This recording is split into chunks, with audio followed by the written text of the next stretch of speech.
Ladies and gentlemen, good evening. Hopefully it's dry where you are. If you're in the tri-state area like me and some of the guys will come on in a little while, it really hasn't been dry too often, but to certainly dry things out a little bit for us is our very good friend who you've heard throughout the week on sportnarium.com/player on our banner below. He is the host of the Hockey Fan Chat. He is also our resident wrestling analyst here. We are talking about none other than Mr. Randy Dillon. Randy, happy Friday, and how are you, my friend? Tom, I'm doing good. I want to send my best wishes to all you guys out in New York. I know the situation right now with the floods. Hope you're all good, but it's been a while since we've been on. Lots happened. The Rock showed up, Yeah, it's releases. been a while. It's funny. I'm getting wishes like all over the world, and I had some wrestlers. Hey, did you get flooded out in New York? I was in the one area that I didn't lose anything, but certainly everybody else around me did. But obviously, we're here with you. That's here nor there, Randy, because we'll certainly dry things out eventually. But what a wild week in the world of wrestling, and I have to start things off not so much with WWE, but sort of involving WWE and a legend, maybe even going to AEW. I mean, are we actually now going to see Edge in an AEW ring as soon as, well, Sunday?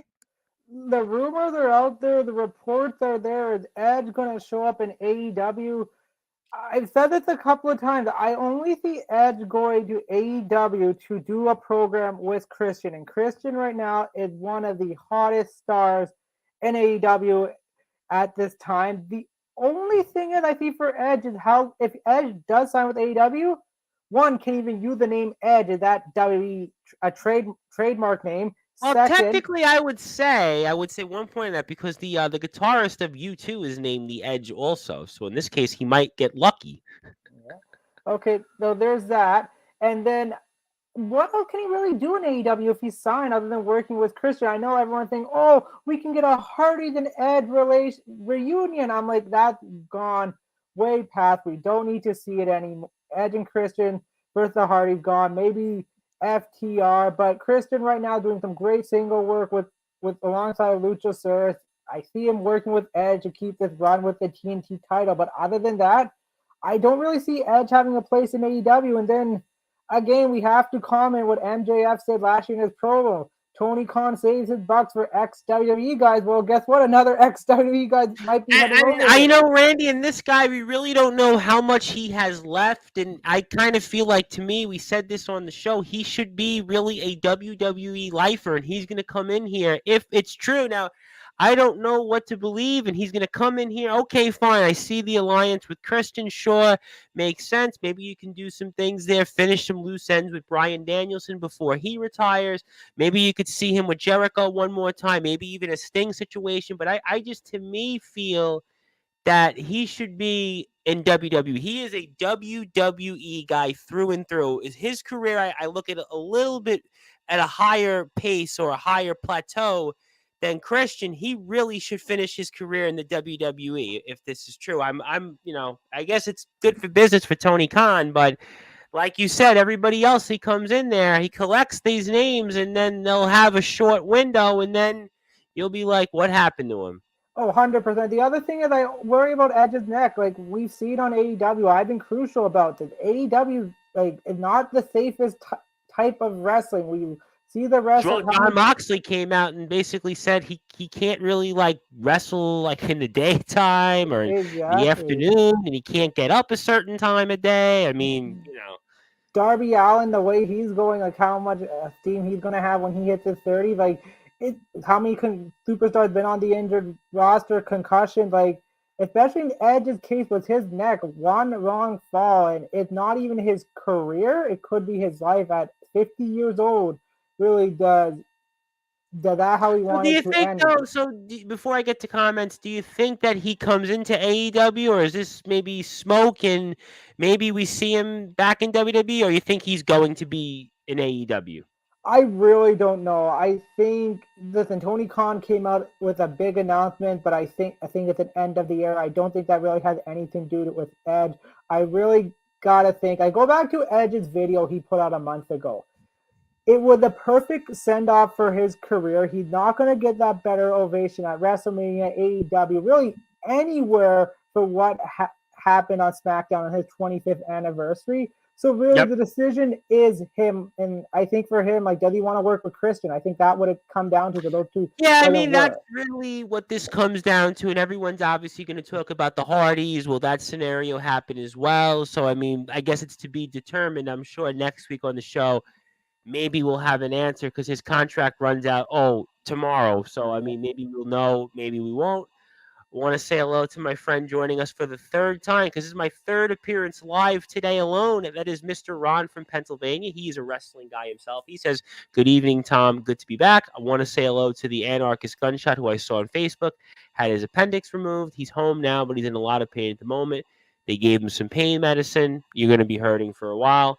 Big Bad Silverwolf. I thought his name was Drake Silverwolf, but that's here nor there." So speaking now of somebody that went from AEW to WWE, actually, and that's Jade Cargill. And I see a lot of possibilities here. I mean, she is quite a talent. She's got quite a body, quite a look. She's really got a lot going for her. We saw her dominate in AEW, really for, I would say, a good chunk of 21 into 22 last year. Obviously, her significant other for the baseball fans on Sportswire is actually Brandon Phillips, who was one of the greatest second basemen for the Cincinnati Reds over the past, I'd say, 30 or 40 years. And obviously, she's here in WWE. We saw it in SmackDown announced. And talk to me about Jade Cargill, because I see a lot of possibilities here. I think she's going to fit in really nicely in this women's division. And give me your thoughts, Randy. Oh, this is a coup by WWE and a big miss by AEW. First off, the coup by WWE. You see how well she's done work in AEW, her mic skill, her ring in the work, her character. Like,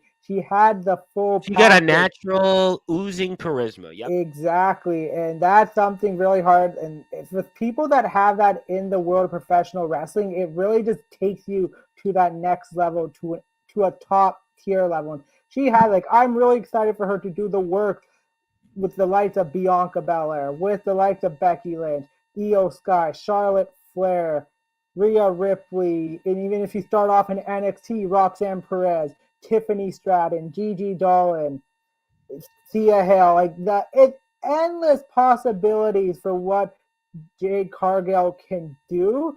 Well, I think the person you missed out to me is the most obvious one. That's Charlotte Flair. Yeah.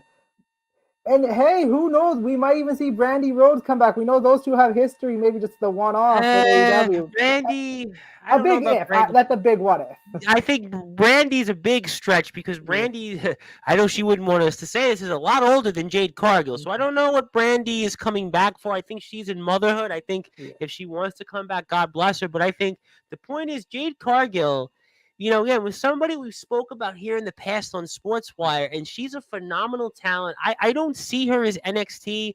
I see her coming right into the main roster, and I see her, like I said, you can put her with a whole bunch of talent here on this roster. And I think the woman that I would love to see her wrestle most is Charlotte Flair, because I think that's where I see the most comparisons in their their athletic bodies, what they can do in the ring, kind of their personalities. That, to me, should be the match that we should eventually build to. That's just my opinion.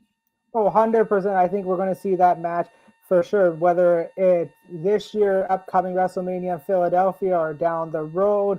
It's definitely going to happen between those two. Like, Charlotte Flair is the best of best in WWE. She is the benchmark. And if you want to show that you are able to be a top-tier talent in WWE in the female division, women's division, you gotta get past Charlotte Flair. We saw that with Rhea Ripley. Yep. We saw that with the likes of Io Sky. We saw that with the likes of Ronda Rousey. Sasha Banks in the past when she was here. I mean, obviously she's the measuring stick. No question about that. I want to say hello to a few people. Somebody else joining me for, I think, the third time today, Mr. Ace Reed, host of the Wired Up podcast, who says good day. And he's actually at 12 p.m. Australian time. He says he is starting to use StreamYard. Yeah, I hope StreamYard. It's really not that difficult. I think I said it live when I was on before with James Barris. All you have to do is log into StreamYard, set your camera, set your microphone on, and you should be pretty good and be able to go in terms of putting all that information in there. And Ron would like to say WWE is hyping her up, and I agree with Ron. Brandy is a housewife at this point. I think Brandy's days of being a full-time in-ring competitor are pretty much over at this point. But a couple of news and notes on WWE. It looks like SmackDown is coming over to the USA Network, and I think Raw is still out there on the market. And it remains to be seen what happens with the TV deals of Raw and NXT. And give me your thoughts on some of that as well. Listen, this is really big news. What's going to happen with WTV deal? We saw how much Fox really paid, and I guess they didn't want to renew their contract, and they're going back to USA where W had been a home for so long. It seemed like that one ex-girlfriend you can only go back to for W. If things don't work out, we're always going to go back. What were they on Spike for about 4 years, 4 or 5 years? They were on Spike, but as long as I can remember, like you said, WWE in some form has been on the USA Network our entire lives. Exactly. Now, the big question is, what are they going to do with all this television? I think NXT deal is probably coming up here. You said Raw, and listen, there's been reports. Yeah, Raw and NXT are coming up at the same time. It's a package. Amazon's been up in talk. Disney's been up there in talks for getting the rights for Raw and WWE. So definitely, there's a lot of speculation. But I think USA is going to keep the brands if I'm a betting man. Yeah, I think everyone's kind of saying, oh, well, they're not going to stay on USA, but I tend to think that actually with Peacock, because we're also announced that there's going to be 4 primetime specials a year now with WWE, so you're going to get that also. I tend to think that Peacock is actually going to want a bid even further for the contract. Obviously, we will see. You did mention Amazon has been a player. Disney Plus has been a player. That's kind of a bizarre situation there, but obviously ESPN's always got money to burn, so, I mean, that'll be interesting to see. So I guess we'll find out. Also, Ron wants to point out SmackDown was on the CW channel when I started watching. Yes, it was, but I think in what we're talking about in some form or another has been that WWE has been on the USA Network, with the exception of probably around 2000 to 2005 when they were on Spike TV. Otherwise, if you go back in WWE's history since the inception of the USA Network, there's been WWE programming. So I think that's really what that comes down to. And I also have to ask, since we haven't been on the air, what did you make of all these releases that WWE had? I mean, there's a bunch of them. There's a few names that certainly have gotten the most interest rather than others, but any impressions on that, sir? Yeah, the names were interesting.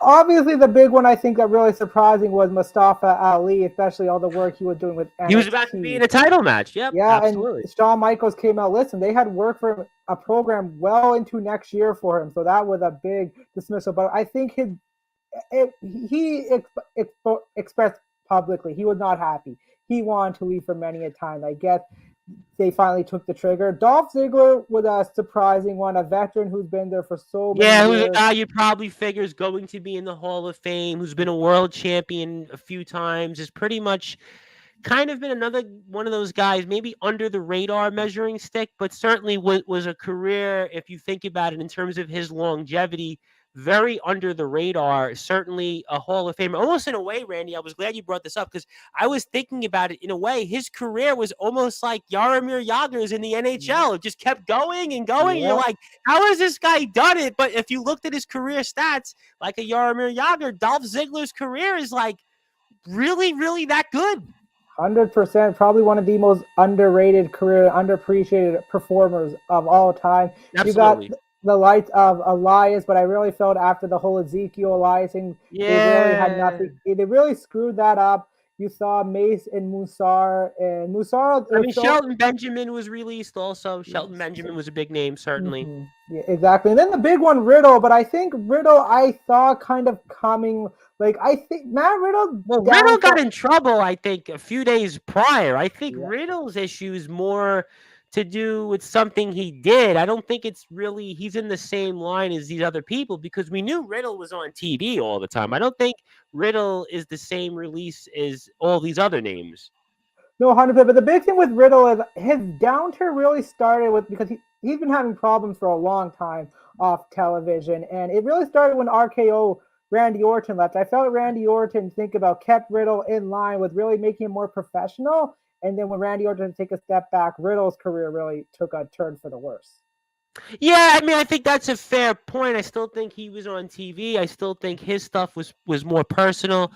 Very quickly, Shelton Benjamin. Do you think Shelton Benjamin gets into the WWE Hall of Fame if this is the last we've seen of him in a WWE ring? And what do you make of Shelton Benjamin being released? Shelton Benjamin is exactly like a Dolph Ziggler. One of the most appreciated underperformers of all time. You go back to early 2004 fine. The guy never had a one-on-one, I think, world heavyweight championship match to this day. It is such a shame that he never really got that opportunity, and how athletic he is, especially early in career, working with the likes of Shawn Michaels and Triple H, Ric Flair. Like, Well, the how about his guy's tag team with unbelievable. Charlie Haas? I mean, Yeah. what they did, they were just one of the more pound for pound, just straight up wrestling teams, almost in a way very similar to like Owen Hart and the British Bulldog there for a while. Just a really, really good pound for pound tag team. Yeah, he had a great, like, I would say about 3 years in kind of that ruthless aggression era. Just had a nice kind of maybe spot, maybe where he was not quite a main eventer, but definitely like a solid, very good utility, mid card, high mid card guy. But never quite had that run. I mean, Dolph Ziggler did. I mean, Dolph Ziggler did win the NXT title recently. I mean, he had Money in the Bank. He had US, IC, Tag. He had the world title a few other times. Shelton Benjamin didn't quite get there. I mean, obviously, I could see him being signed maybe. And Dana Brooke was also released, who was a part of things in NXT. I mean, of those names, do we see them anywhere else? What do you think on some of these names? I think I could see a guy like Dolph Ziggler going to Impact, and same with the likes of a Shelton Benjamin. He's been there before. He's got history there in TNA. Riddle is interesting if he goes to AEW, just because his name, he has a little bit more pizzazz.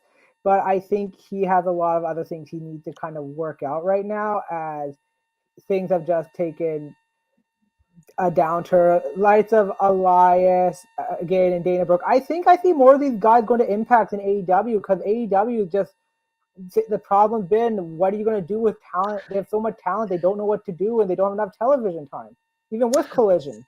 Yeah, I mean, I think I could see Benjamin in AEW if he's like a half agent, maybe half backstage agent, kind of a Jeff Jarrett deal where he's wrestling part time, maybe doing some backstage work. Ziggler, I think, is a unique case because he does like stand up comedy, other things.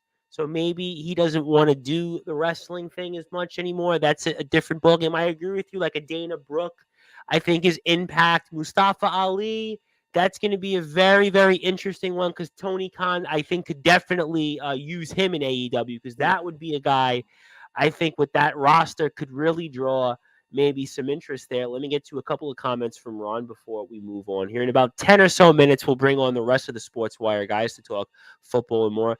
Dana White even had something to say when Riddle got released because obviously Riddle has a UFC background. I There's liked bad Shelton. blood there between those two. Dana Yeah. was waiting for that opportunity. I think And I liked Shelton with the blonde hair. Well, that's going way back in the time machine. But, speaking of people with bad blood, I have to bring it up, especially after Shawn Michaels was asked about it. Is there any chance that CM Punk, speaking of free agents out there, the mother of all free agents, the man that will forever be a tabloid, maybe fodder to some, others not so much in the world of wrestling, but could we ever see, or maybe be even a little more closer to CM Punk in that WWE ring after what Shawn Michaels had to say about him yesterday in an interview? I really don't know, because I go back to a few weeks when the TKO company came about, and Nick Khan said, "Listen, we wish Punk the best. We think he's a great talent." It really kind of thing we he's great, but we're not going to look. And Shawn Michaels said, "Listen, I would like him back in NXT." I think two things come down to it. One, how, because I think CM Punk was doing a MMA broadcast, and he said, "Listen, he can't. He's going to be busy for the next few months." I think that indicates he can't compete for a little while. And I don't think, if I think it comes down to when Punk's going to release his brand on AEW. I think that's going to be the thing. Like, I think everyone's kind of waiting for. I'm kind of waiting for, like, when is he going to release the brand? Now, I would like to see Punk at Survivor Series to face Roman Reigns, not because of the match, because I want to see if that Chicago crowd can top that Montreal crowd. Yeah, I mean, you're going for that for one. That's one moment. That's Yeah. literally one moment is what you want him for. So you Yeah. hope to get him for one moment, but that's kind of what AEW's problem was. Okay, we had him like this short infusion to bring him in, But then it's like when he's there, he sticks, but not so good sticking. It's almost like Pam. You put Pam on the frying pan, it sticks, but it has that bad residual afterwards. That's kind of been Punk so far. Yeah, it's definitely going to be interesting with Punk. I really think, and I'm gonna. I remember they were saying there was a rumor with Triple H saying if Punk come back, he needs to have a long-term creative plan. I think that's the thing. I think it really got to be similar to a Bill Goldberg situation when he came back 2016 and 17. He was pretty much there for a couple of months to do the program with Brock. We'll extend it a bit to see how things going. But this is kind of all you're really doing. If things go well, listen, down the road, we can think of more ideas. But right now, we're just sticking to this, and we're not going any of the other way. That's the only way I think you have to work with Punk right now, kind of one-off at this time. All right, we'll see. We're joined here by somebody else also with the show on Sportzwire Radio. He is the host of the Be More Talkative podcast. He is Mr. TBK, a.k.a., in case you didn't notice, the Baltimore Kid. Before we go into football and bring the rest of the guys in a few minutes, I know you're a wrestling guy, and that's why I wanted to bring you into at the end of Randy's segment is, so we're talking about all these different releases, these different people that may come in, may not come in. Jade Cargill's obviously coming in. Edge may be coming out. Then we spoke about CM Punk. I mean, do we think after what Shawn Michaels said, my friend, that CM Punk is WWE bound? And what's your impressions as a bonus follow up on Edge? Are we going to see Edge on AEW as soon as maybe even this Sunday? Edge in AEW is a very real possibility at this point. CM Punk to WWE, even with Shawn Michaels' endorsement, while it's a hell of an endorsement to have, it is not a Triple H or a Vince McMahon endorsement. So that's true. There is the big gorilla still lurking. That is the 800-pound gorilla that now has a new hair dye. That is Vince McMahon, and we don't know what he ever thinks of Punk. Good point. I think unless Shawn greases the wheels a bit, I don't know. I don't know about that one. I think there's too many salty feelings there. I don't think it's fair to say it's too soon, but Yeah, I kind of, that's a good point because I'm thinking about my own dealings in the world of politics, and to really make that kind of pitch, to take that favor in, you got to really cash in a chip. And I don't know if that's the chip. So that's a fair point. Edge is a real possibility. We spoke about that. Jade Cargill, we spoke about. All right, maybe that'll develop in. But for you guys on the screen here, before we move on, anything you're looking forward to with Fastlane? Obviously, we're going to see LA Knight now team up with John Cena. Probably would have saw that announced last week, but unfortunately, he had COVID. Everybody's been sick. I think, just got over being sick today. I mean, so that's kind of what's going on out there in the world. But for you guys, when it comes to Fastlane, anything that catches you here before next week? I'm sure we'll talk about it on the show as well next Friday. For me, Fastlane, I'm really interested to see Io versus Charlotte one-on-one. I know they've had a little bit history back with NXT in 2020 during the pandemic, where Io won the title from Charlotte in a triple threat match. I think this definitely could work as a long-term story and somehow involve Bayley in it as well. So that's the match I'm looking forward to. And I think John Cena and LA Knight is interesting because it feels like they're hyping LA Knight to face Roman, but I don't think LA Knight's the one who's going to beat Roman. That's the thing. You have a thought on that? I see you kind of motioning. Yeah. I was having this discussion. I'm pretty sure it was with James, and I was like, I don't really think that that LA Knight needs the big pushes right now. He is so over. It's insane. The guy, I mean, he was. He came out tonight. I think he had the loudest reaction of anybody on the show. Here's the thing, man. He was out for what? A week, and you've got freaking wrestling pages on Facebook hyping it up as a big return. A week. He was gone a week. A big return is Randy Orton. Like, yeah, well, geez. But yeah, I mean, hey, look, taking nothing away from the guy. He is to you know what? I can't even PC it. The guy's got a rocket ship up his ass right now, and it's true. No, listen, he's like, the sky is the absolute limit for LA Knight. So whatever they decide to do with him, Okay, I shouldn't say whatever because it's WWE. As long as they keep doing the right things with him, he's going to be just fine. Yeah, I'm going to add to your point there because with LA Knight, if they put him, and go back to my point, if they put him with Roman and he doesn't beat Roman, then you pretty much throw him down the toilet. So this is a Yeah, very but we had the dangerous same conversation with Cody Rhodes, and Cody didn't beat Roman. Yeah, Cody should have beat Roman. The fact that that Cody didn't, I don't think it hurts. Well, I don't think it hurts. Like our Craven Rage, where Craven Rage can't win, and it's like with Roman, it's like we don't see him on TV, and it's like, yeah, he's been champion, and it's like Craven Rage. Craven Rage is champion, and yeah. Yeah, I don't think at this point it hurts LA Knight. If anything, all it does is just continue to bore everybody with the same old story. It would really suck to hype him up as much as they have, and just to have him get beat by Roman like that. I don't know. I don't know. I don't see that one happening. Yeah, I hope not. Well, I think a lot of people don't, and obviously we'll also see. I'm sure the Judgment Day we'll see it Fastlane. We're also going to see the Street Profits and Bobby Lashley now against the LWO. That'll be very interesting. You spoke about Charlotte Flair. We'll certainly see again Jey Uso and Jimmy Uso and Solo Sikoa against now John Cena and LA Knight. So we'll have to, I'm sure, talk a lot about that on the show next week, and we'll get to that in football in a few minutes. And also Anthony J. Finkel is here. He appreciates my jacket, which I've actually had this jacket for like 7 years. I've had this jacket for about 7 years actually. So you've seen me with the jacket before, but I guess new eyes, it's new lighting, new different things. All right, so obviously here I'm going to go into speaking of our wrestling, I want to say hello to somebody that I feel like I owe an appearance to. Our friends over at the Alliance Wrestling League. They're just coming off their huge show Retribution 2 weeks ago, and we'll certainly figure a way to work the guys out in the schedule. Obviously ADT and the gang, so we'll definitely get to that as well. If ADT can remind me, if he's out there, to message me on Instagram, and maybe we'll reschedule a time for some more coverage of the AWL on Sportswire, at least next week onto the show, because I'm just starting now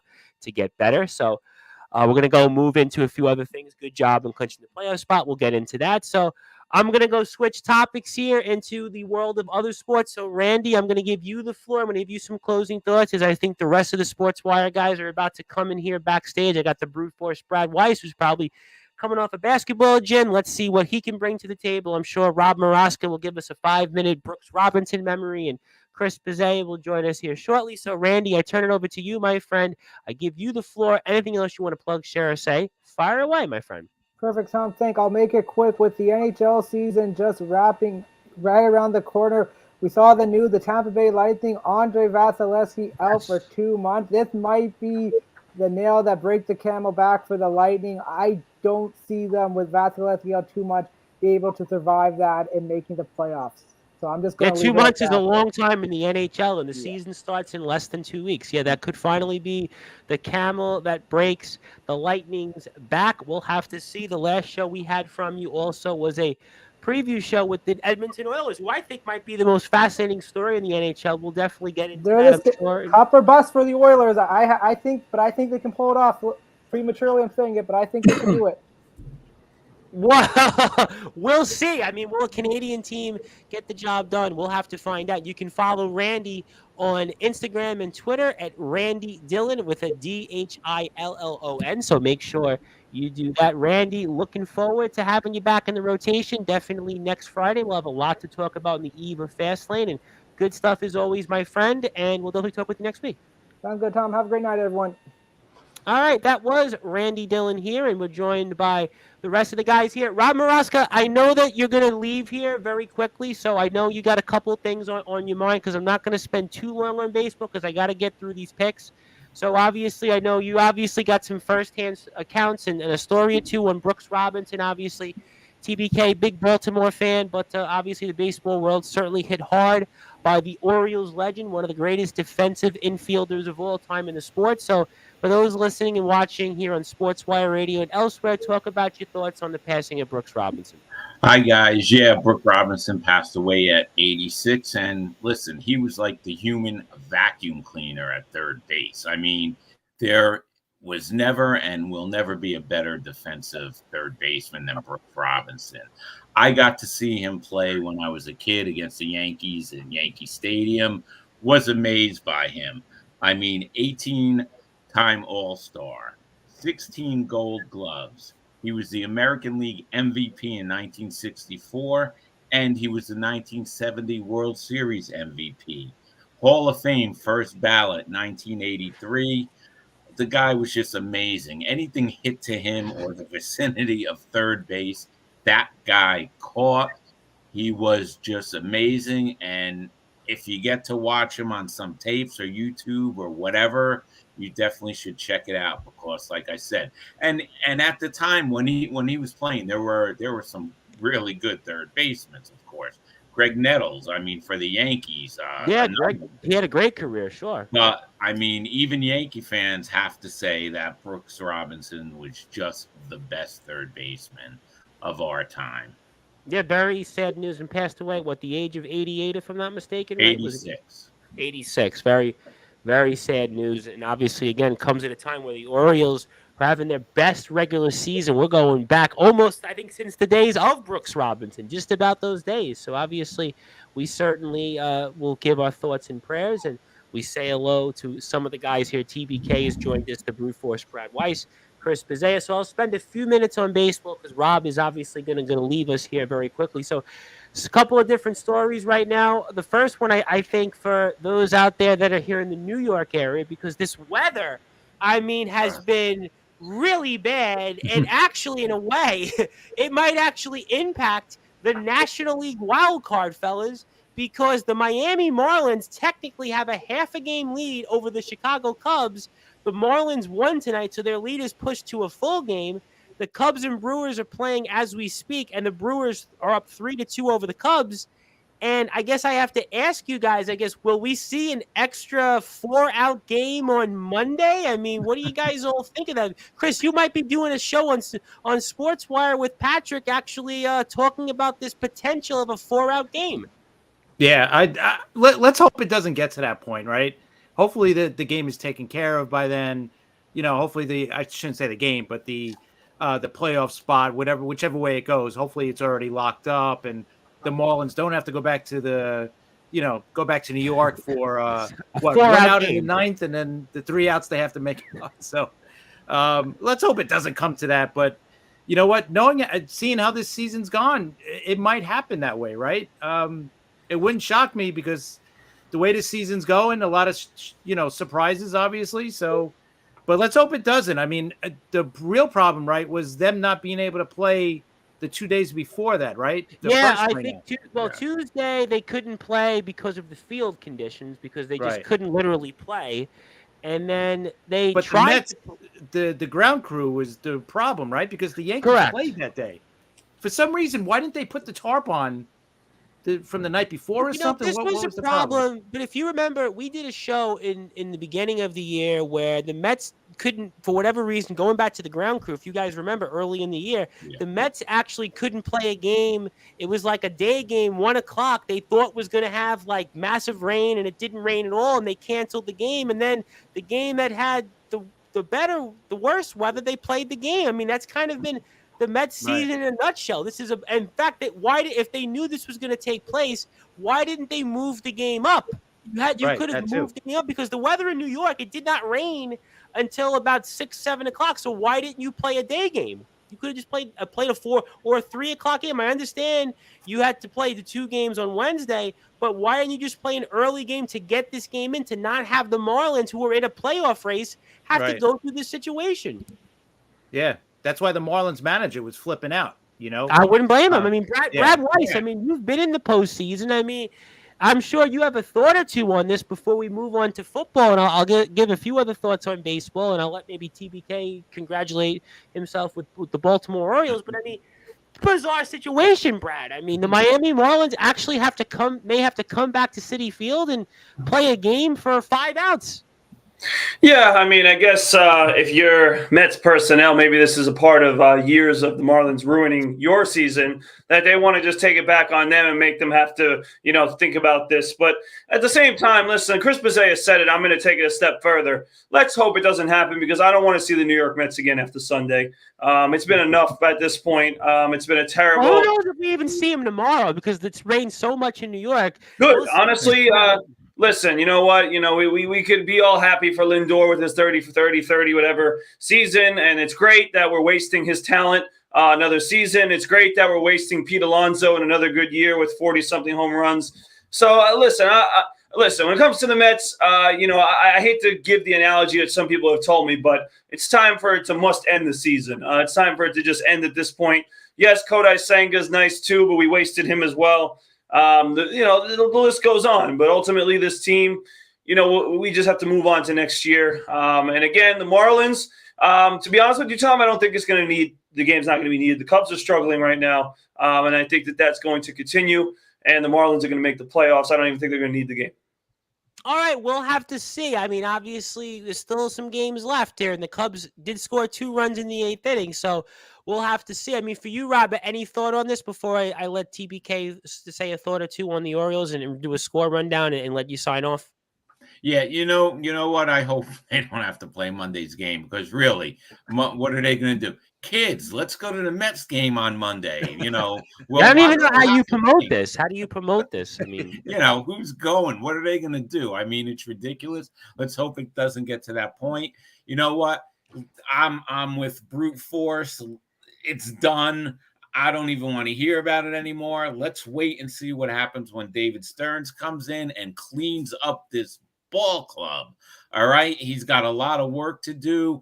We're hearing all this stuff about it was a bad clubhouse, but then Mark Hanna says, no, it wasn't a bad clubhouse. So who knows what's going on. Then we're hearing Jeff McNeil was the culprit. And, so you know what? Let's erase it. It was a wasted season. In April, we were all hyped up. We thought we would be, headed to the World Series, and look what we got.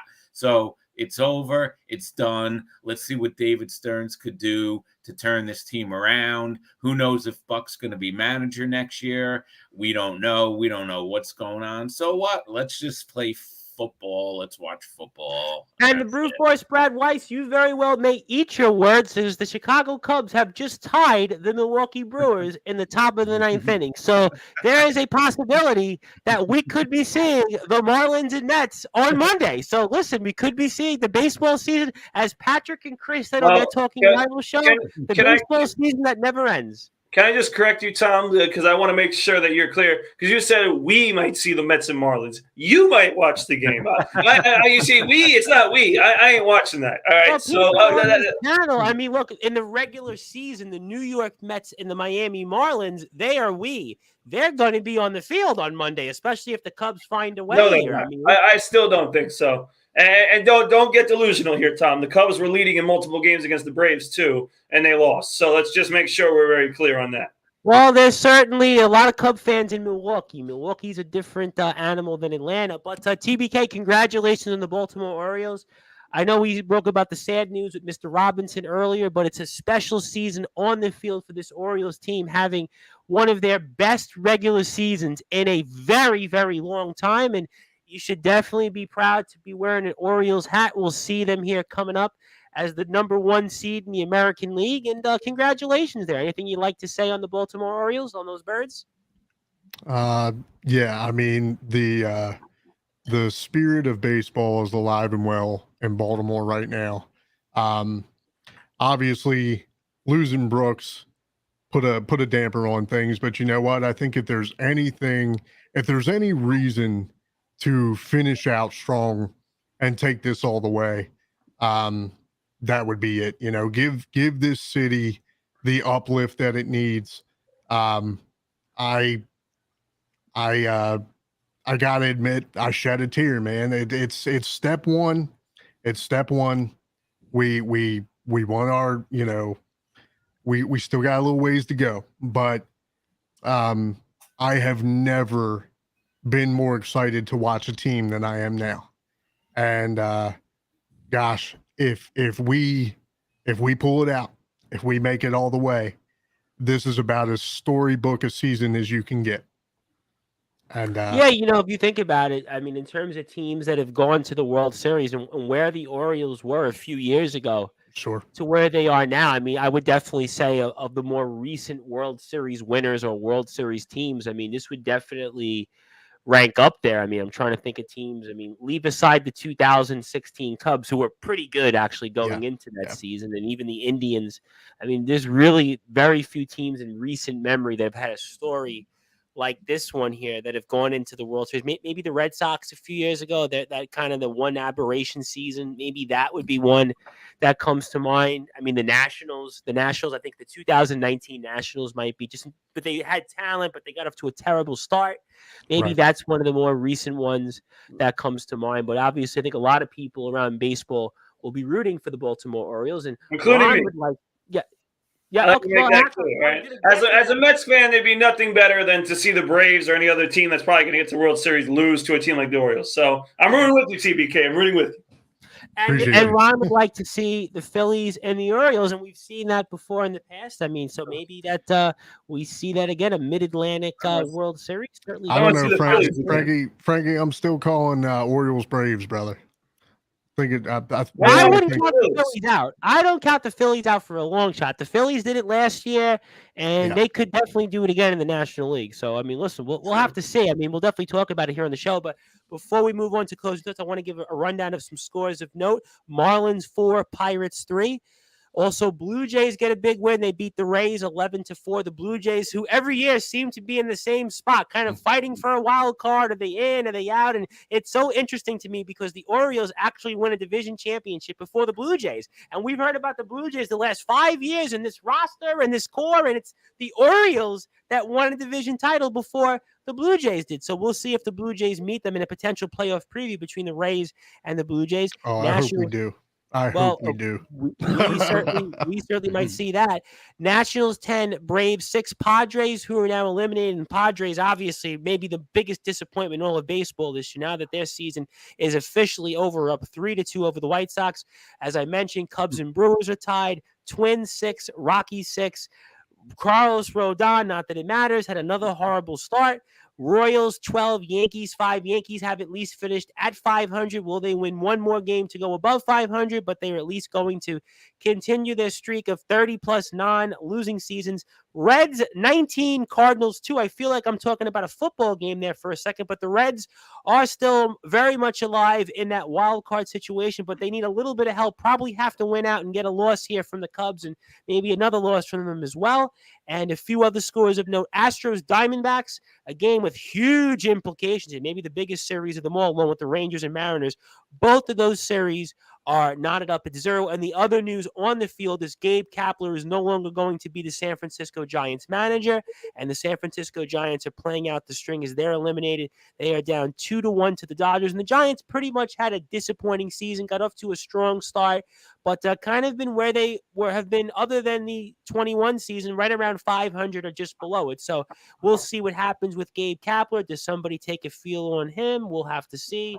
But he will no longer be the manager of the San Francisco Giants. And before I let Rob say goodbye, that would be nice, too, if anyone can take down the Braves. Baltimore can. But I think the Phillies and the Dodgers and everybody else into the playoffs banged up, right? Their rotation, their top 3 guys are out, I believe. So we spoke about that last week on the show. So you know what? I don't think everybody's convinced that the Braves are running away with it. I think the American League and the National League are very open this year. We're going to definitely talk about that. And I think the other fascinating story real quick is will the Houston Astros actually defend their World Series championship, because they're also playing for their lives right now in a wild card, because you've got the Rangers and Mariners. And, oh, by the way, the Rangers could actually still lose the American League West, although I think they'll probably win it. But, a lot of some interesting scenarios there. And who knows? Could the Astros be out? Could the Astros win the West again? Could even the Mariners get some luck and sweep out, and maybe they win the West or miss the playoffs altogether? And a lot there to look on. The Diamondbacks, we know, are going to be in the postseason. They'll probably wind up being in that second wild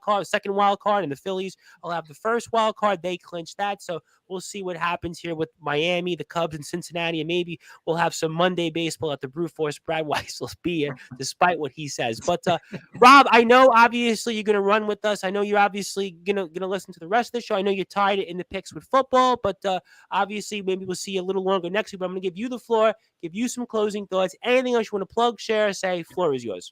Thanks, Tom. Yeah, definitely next week I'll be on longer for the picks.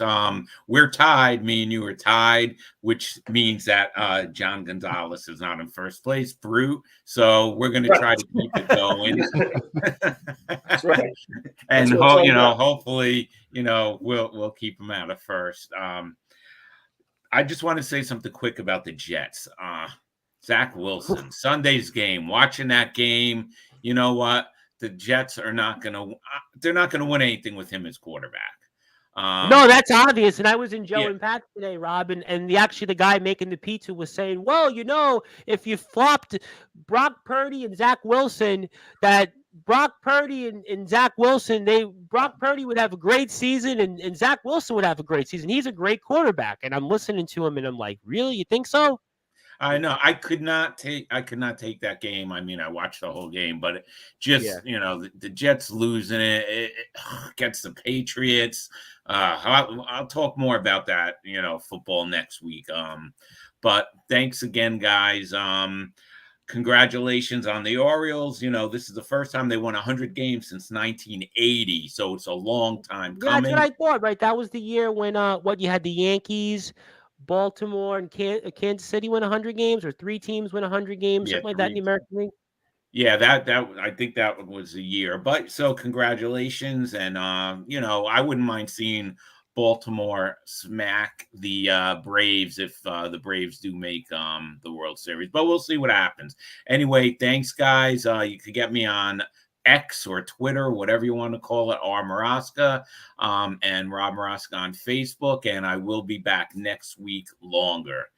Okay, good I'll enough. be listening to you guys, though. Excellent. Appreciate that, Rob. We'll definitely follow you on Twitter, X, whatever you want to call it, R. Maraska, Rob Maraska on Facebook as well. And we'll definitely talk with you next week. All right. Catch you next week, guys. Oh, and we left it. There he goes. And that was Rob Maraska here. Rob gave us his thoughts on a few things in the world of baseball. Brooks Robinson also gave a thought on the Jets. We'll certainly get into that, but we're here on Sportswire Radio, speaking all things related here to the world of sports with a bunch of our guys who are going to get into our NFL picks shortly. We're here with the host of the Be More Talkative podcast. He is the Baltimore Kid, a.k.a. TBK. In case you notice, he's representing Baltimore. It's a good time to be a Baltimore sports fan with the Ravens, the Orioles. We're certainly looking forward to all those things. We'll talk about it here with us. Also the host of the Liftoff Jets and the Talking Rivals. Liftoff Jets will play throughout the weekend starting tomorrow because I'm actually live again tomorrow. And we'll play it after I'm off the air. That is Chris Pizzea, and also the man that is 27th all-time in the history of the SJLI men's basketball team. He's the head coach of our Plainview Boys JFK basketball team. He's a head coach and a clinician there with the Level Up Basketball Organization. He's with the Long Island Nets as well. It is the Brute Force Brad Weiss. My name is the Reverend Tom Bryce, the man behind Sportswire Radio. If you like what you hear from us and want to hear shows like the Be More Talkative podcast or the Liftoff Jets, the Talking Rivals, or Randy Dillon's Hockey Fan Chat, you can go to sportnarium.com/player 24 hours a day, anytime. In fact, if you don't want to see our mug shots, you can actually listen to us right now on sportnarium.com/player. You can always give us a sub on YouTube. Got a lot of new subscribers over the past few days, so I really appreciate that. And you'll have more shows ahead starting tomorrow with our friend Brad Anthony McLean of Brooklyn College on that 2020 CUNYAC championship team. He's like you, a coach now, and he's doing a lot of great things. And we're going to talk with Coach McLean and his journey that's led him to where he has gone from the streets of Brooklyn now to making a difference in the community and more. So very, very excited to have on Mr. Anthony McLean. It'll be 2:30 p.m. Eastern time on all Sportswire radio platforms. So very, very excited to finally speak with him because we're supposed to have him on a couple of different times, but obviously schedules get in the way, life gets in the way, but we're extremely excited to have him on Sportswire Radio to make his long-awaited debut. You can also follow him on Instagram at TYP_ANTT. He has also got his own thing called Type Certify _ on Instagram. You can check that out. That's also got a community basketball tournament that he did earlier this summer. He's also an assistant coach over for the Wingate Generals basketball team, which in Brooklyn is Wingate High School. So if you're somebody like me who knows the neighborhoods of Flatbush and East Flatbush and all those other neighborhoods. Wingate is certainly a big staple into there. Also Crown Heights. So we'll definitely talk about that. But we're here right now with the guys speaking about the NFL. Now, the Brew Force, Brad Weiss, before we get into the picks, I am going to recap the standings right now because Rob Maraska had mentioned that he is tied with yours truly, but obviously I'm a humble man and I'm going to reserve judgment on that. But I see you, the Brew Force, Brad Weiss, you got some work to do. You're 8 games back. Clearly, your season is in a perilous position already. I mean, it remains to be seen. Chris is very much alive. TBK is very much alive. Billy McInerney is actually a few games back. And then you've got Justin Gianelli, who missed a week and is probably going to, unfortunately, not catch up. And some other guys here we're really not going to talk about them. We've got Anthony Finkel, the napkin. Anthony Finkel is 5 games back, pretty much is doing his eeny, meeny, miny, mo routine. It hasn't worked as well as last season, but he's only 5 games back, and 1 week can certainly get you hot. And John Gonzalez is not that far behind the Brew Force. He's only 4 games back, so don't put any dirt on him by a long shot. But anything you want to say for yourself, Brad, before we get into the picks here? Yeah, say for myself. I mean, I can't really say much right now. My picks, listen, eeny, meeny, miny, mo is beating me right now. So, Look, I find that to be embarrassing for you, Brad. It's embarrassing. No, I know it's very embarrassing. Thinking about the picks. I know you're on that court. You're thinking about this the whole week, and you got Anthony Finkel who sits there with a napkin and goes, the Jaguars and the Falcons. He's got a green color and a red color. I'm going to go with the color I like more. That's pretty much what he comes down to. That's what we're losing to. Yeah, that's definitely a tough pill to swallow right now for me. And listen, it's been a brutal start to the season, but you know what, Tom? I hate to say it, but maybe I need to be like the 2019 Nationals or even the Phillies of recent and kind of start off this bad to get myself going. But listen, in all seriousness, I got a long way to go. Again, just like Rob Maraska said, it's a good day when John Gonzalez is not in first place. He is 500 at 24-24, but at the same time, we know John is not happy about that. So, that's what we need ultimately. I mean, look, he's only 4 games. I'm not going to pile on it. No, that's my job to do. I'm going to pile on it. So that's my job. Well, you're the one that's behind him, but he's going to say, you know what? I got a victory over you. He's 4 games ahead of you. So in his mind, he's very much alive. You're the one that's got the work to do. TBK and Chris, they're right there, also very much alive. And you're 8 games back already. I mean, yeah, it's not good. I'm actually disappointed in him. Very disappointed. Why are you disappointed in him for? Why? Because I expected him to be so much better. Listen, you should. I honestly, as a coach, and if I was a player and you were my coach, that's the answer I would want to hear because you should be disappointed because right now I'm mediocre right now. Well, if I was your athletic director, I would certainly say I'm giving you the quote unquote vote of confidence. You're on the hot seat. And if I'm going to lose to somebody, I wanted to lose to Brad. Well, listen, not John Gonzalez, that's for sure. But not John Gonzalez. But listen, we're battling for this belt here. Just remember that we're battling for this belt here. So for the belt, so right now, nail the belt at some point. Still got weeks to come back. It's still listen. As we say, in basketball, you got to chip away. You got to take a few each week and try to get back into it. So. Listen, we're gonna take it slow, but at the same time, I give credit to Tom and Rob. We're doing a good job this season so far. I give credit to you guys for hanging in there as well. So at some point, I'll get back. The worst thing would be is if somebody like Justin, who missed a week, starts going ahead of me. That would be the deep depression. Yeah, but you know what?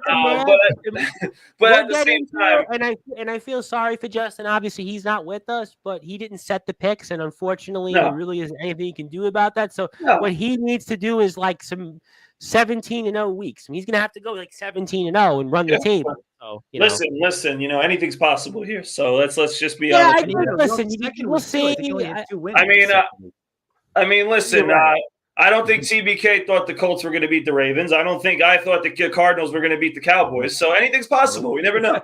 Yeah, there was definitely a few interesting games, and now we'll come into the games here. We're actually going to go into them here shortly. So obviously the Detroit Lions had defeated the Green Bay Packers, and I had the Detroit Lions, and Brad did. And the Lions looked very impressive for the most part yesterday, so we don't need to talk about that. So let's go to some of the games here. And I'm actually going to lead off here with Mr. TBK. I'm going to go first, Brad, in chronological order. So let's go with a London game. Obviously, we have a lot of UK fans out there in Sportswire because obviously of our work on the old Sportnarium days when we were Sportnarium, and still our wrestlers keep us still very going and is still a decent presence out there in the UK. So we always say hello to them. And I want to say hello to a few other people who just tuned in. But for you, the Baltimore kid, we've got the Jacksonville Jaguars at home against the Atlanta Falcons, because the Jaguars are kind of like the adopted team over there in London, and they are 3-point favorites. But the Falcons looked not so great last week, and the Jaguars looked less than impressive either.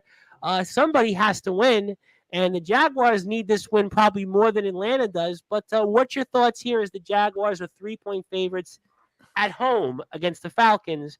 It'll be a game 9:30 a.m. our time. Yeah, I think Jacksonville's, again, they're one of them slow burner teams. I think we're the best is yet to come from them. I think they're going to get heated up. What better team to get heated up against Atlanta? Although, I mean, Atlanta, they are 2-1, so who knows? I mean, I've said it before, any given Sunday. But I think Jacksonville more than has the personnel and all that to get the job done, especially being at home. And Trevor Lawrence, obviously, that kid is fantastic when he starts to get hot. So I'm going with Jacksonville at home. It definitely could be that. We'll have to see. And Chris, I have to say, an early must-win for the Jaguars. Obviously had some disappointing weeks here of late. Kansas City and Houston, for whatever reason, we spoke about this on the show last week, they cannot beat Houston, and they're 3-point favorites here. So, I mean, what do you think? Do the Jaguars come back here and get back to 500, or one of Brad's favorite teams, the Atlanta Falcons, finds a way here to get a win and go 3-1 in the NFC South?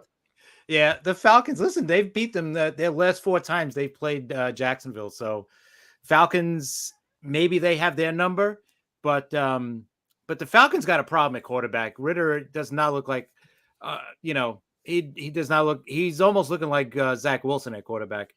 So, but they can run the ball. The Falcons can run the ball. That's the big thing. They can control the ball if they can stop Jacksonville's offense too, because that's a team that has to get going, right?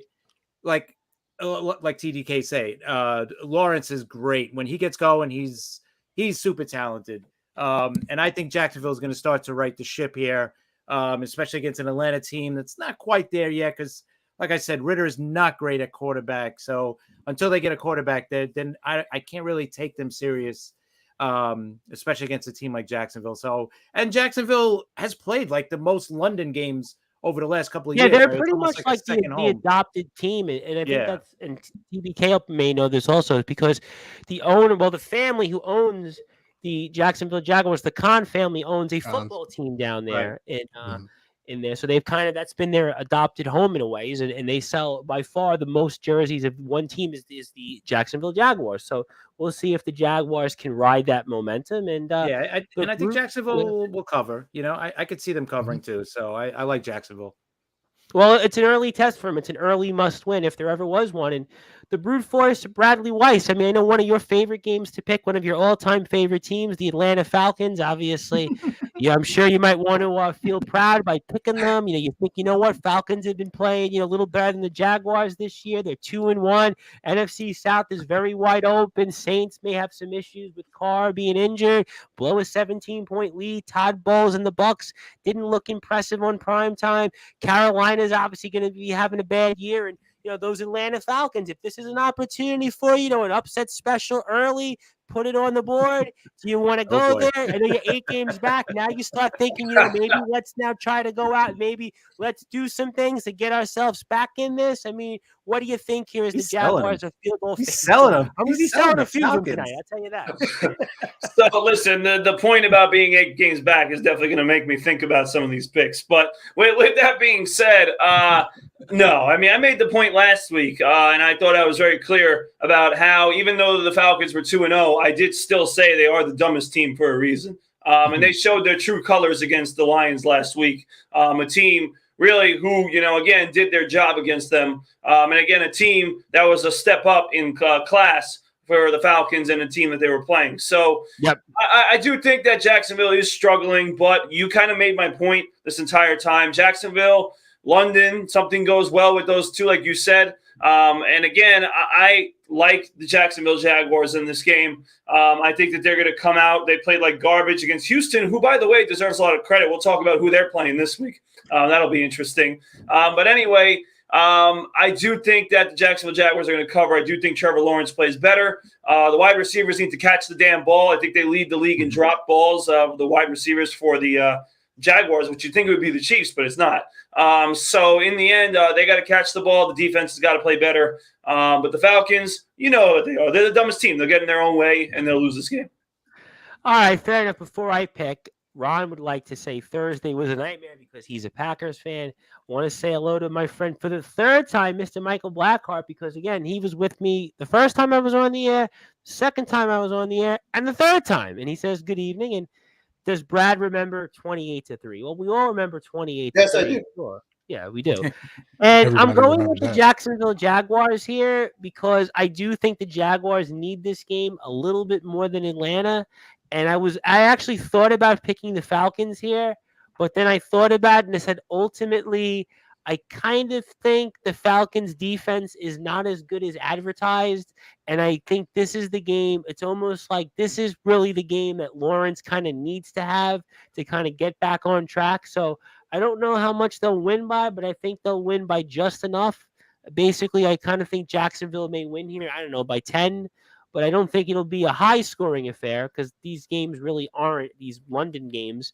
But I do think here that Jacksonville will get back on track in a very wide-open AFC South and get a victory here. So we'll have to see. And let's go to the next game. And now we're in the 1 o'clock hour TBK. And I guess two teams here, if you really want to talk about the bottom feeders, I would say here, it would be the Denver Broncos and the Chicago Bears. I mean, the Denver Broncos had one of the worst outings.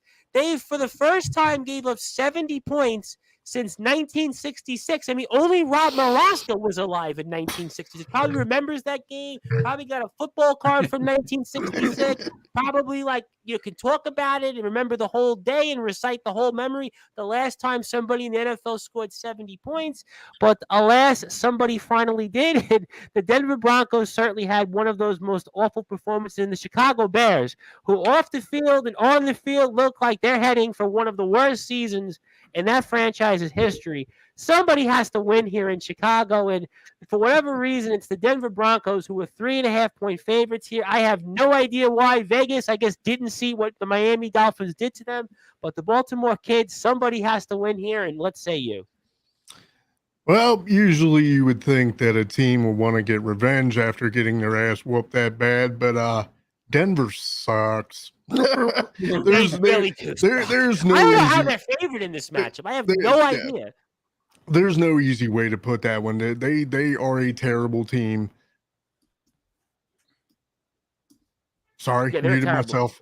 See, look, it's even so bad that I know nobody wants to talk about the Broncos. They're so bad that even my mic was like, stop talking about them. but yeah, no, yeah, the absolute pick'em game, and just because I want to see them lose again, I picked the Bears. Okay, you know what? I mean, well, that's going to be where I'm going probably also. Chris, I really don't know what Vegas was thinking as how they could pick a team on the road that lost by 50 points as favorites here, but Vegas did that in the Denver Broncos, maybe because they're thinking Denver is going to look for payback. They're going to look to redeem themselves. Maybe they've got the better quarterback and coach, I suppose. But this Denver Broncos team looks like they're going to be a dumpster fire. Chicago Bears already there. Somebody has to win. Let's say you. Yeah, it should be a pick'em game. It shouldn't be a 3-point favorite here. Yep. But I just think I got to go with Denver just because better, like you said, better coach, better quarterback. Justin Fields has just been awful throwing the football. I mean, the guy's very athletic, right? He could probably run for 1,000 yards, but he's just not there as a thrower yet, and maybe not ever. So I just trust Denver a little bit more than Chicago. The only reason why I think it's only 3, it's because it's in Chicago. If it was in Denver, we might be talking about 7-8 points. But I'm gonna go with Denver, and I'm staying away. Financially, I would never touch this game. Yeah, but I agree, in our little thing, I'll take Denver with the point, given the points. Now, the Brute Force Brad Weiss, obviously, I'm expecting here, this is kind of one of your classic upset alert games because you're looking at, the Bears are at home. You saw the Broncos, the dumpster fire, 70 points they gave up for the first time since 1966, only 4th time in NFL history. Tua Tagovailoa looked like the next version of Dan Marino and Tom Brady combined. The running game, the defense. I mean, the Dolphins look like they're going to be super duper. And this is the game you said, you know what? I'm putting that upset alert on the board. So give it out there for us. No. Sure, Tom. I'm going to do it for you because let me make this clear. All right, let me make this clear. All right, I'm picking the Bears with the spread. Okay, I'm picking the Bears with the spread. I don't feel confident at all in Denver to cover this. I'm going to take the points in this game. I feel confident taking the points. That'll be a close game because it's going to be who's more garbage than somebody else. But listen, I actually do think Denver is going to squeak it out. I think it's going to be a late win for Denver. But in the picks, I'm taking Chicago with the spread. And listen, I mean, the defense for Denver is an atrocity. I mean, they are horrible considering what they were last year. Like that was we spoke about them a lot last year, and they were in a lot of close games. Yeah, they were actually a top 5 team for a lot of the year. The fact that they digressed this bad, I mean, and it wasn't just this week. This week obviously was embarrassing against a really good team, but the previous couple weeks, I mean, they're giving up 35 points to the Commanders. They're giving up, a lot of points against the Raiders. Like 8 points against the Raiders in the fourth quarter. Yeah, they're not a good defense. And I wouldn't even blame Russell Wilson as much as most people for this 0-3 start. I think he's playing okay. He's not playing great. He's playing. I think I'd rather have him than Zach Wilson. But with that being said, I do think he'll do enough to win this game. It'll probably, to me, this is screaming like 16-14 or something like that. Some sort of game like that where, they might kick a field goal at the end to win the game, Denver. But again, ladies and gentlemen, for your own consumption, do not watch this game. This is going to be an embarrassing sight, a really bad football game. And I'm just happy that I don't think I have any fantasy players going in this game either. I don't think anybody would have anybody.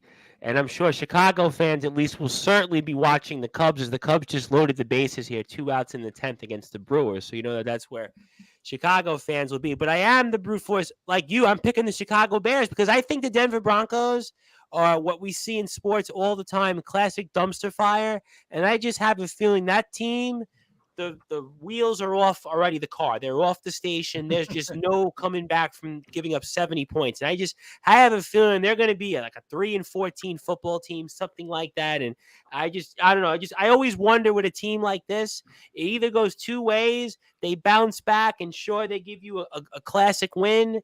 But I don't know. I mean, they lost a game against the Commanders where they actually Russell Wilson converts the Hail Mary, but they can't make the 2-point conversion.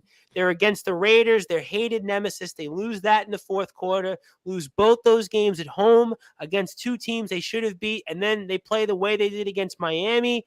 Part of me says that in that locker room, even with Sean Payton, I wouldn't want to be anywhere near that, and I kind of think here Chicago wins. For whatever reason, I don't think Chicago is a good football team either, but somebody has to win. I think there's more negatives on the Broncos side than the Bears side. That's really my reason here. So we'll have to see. We'll obviously have to pick the game.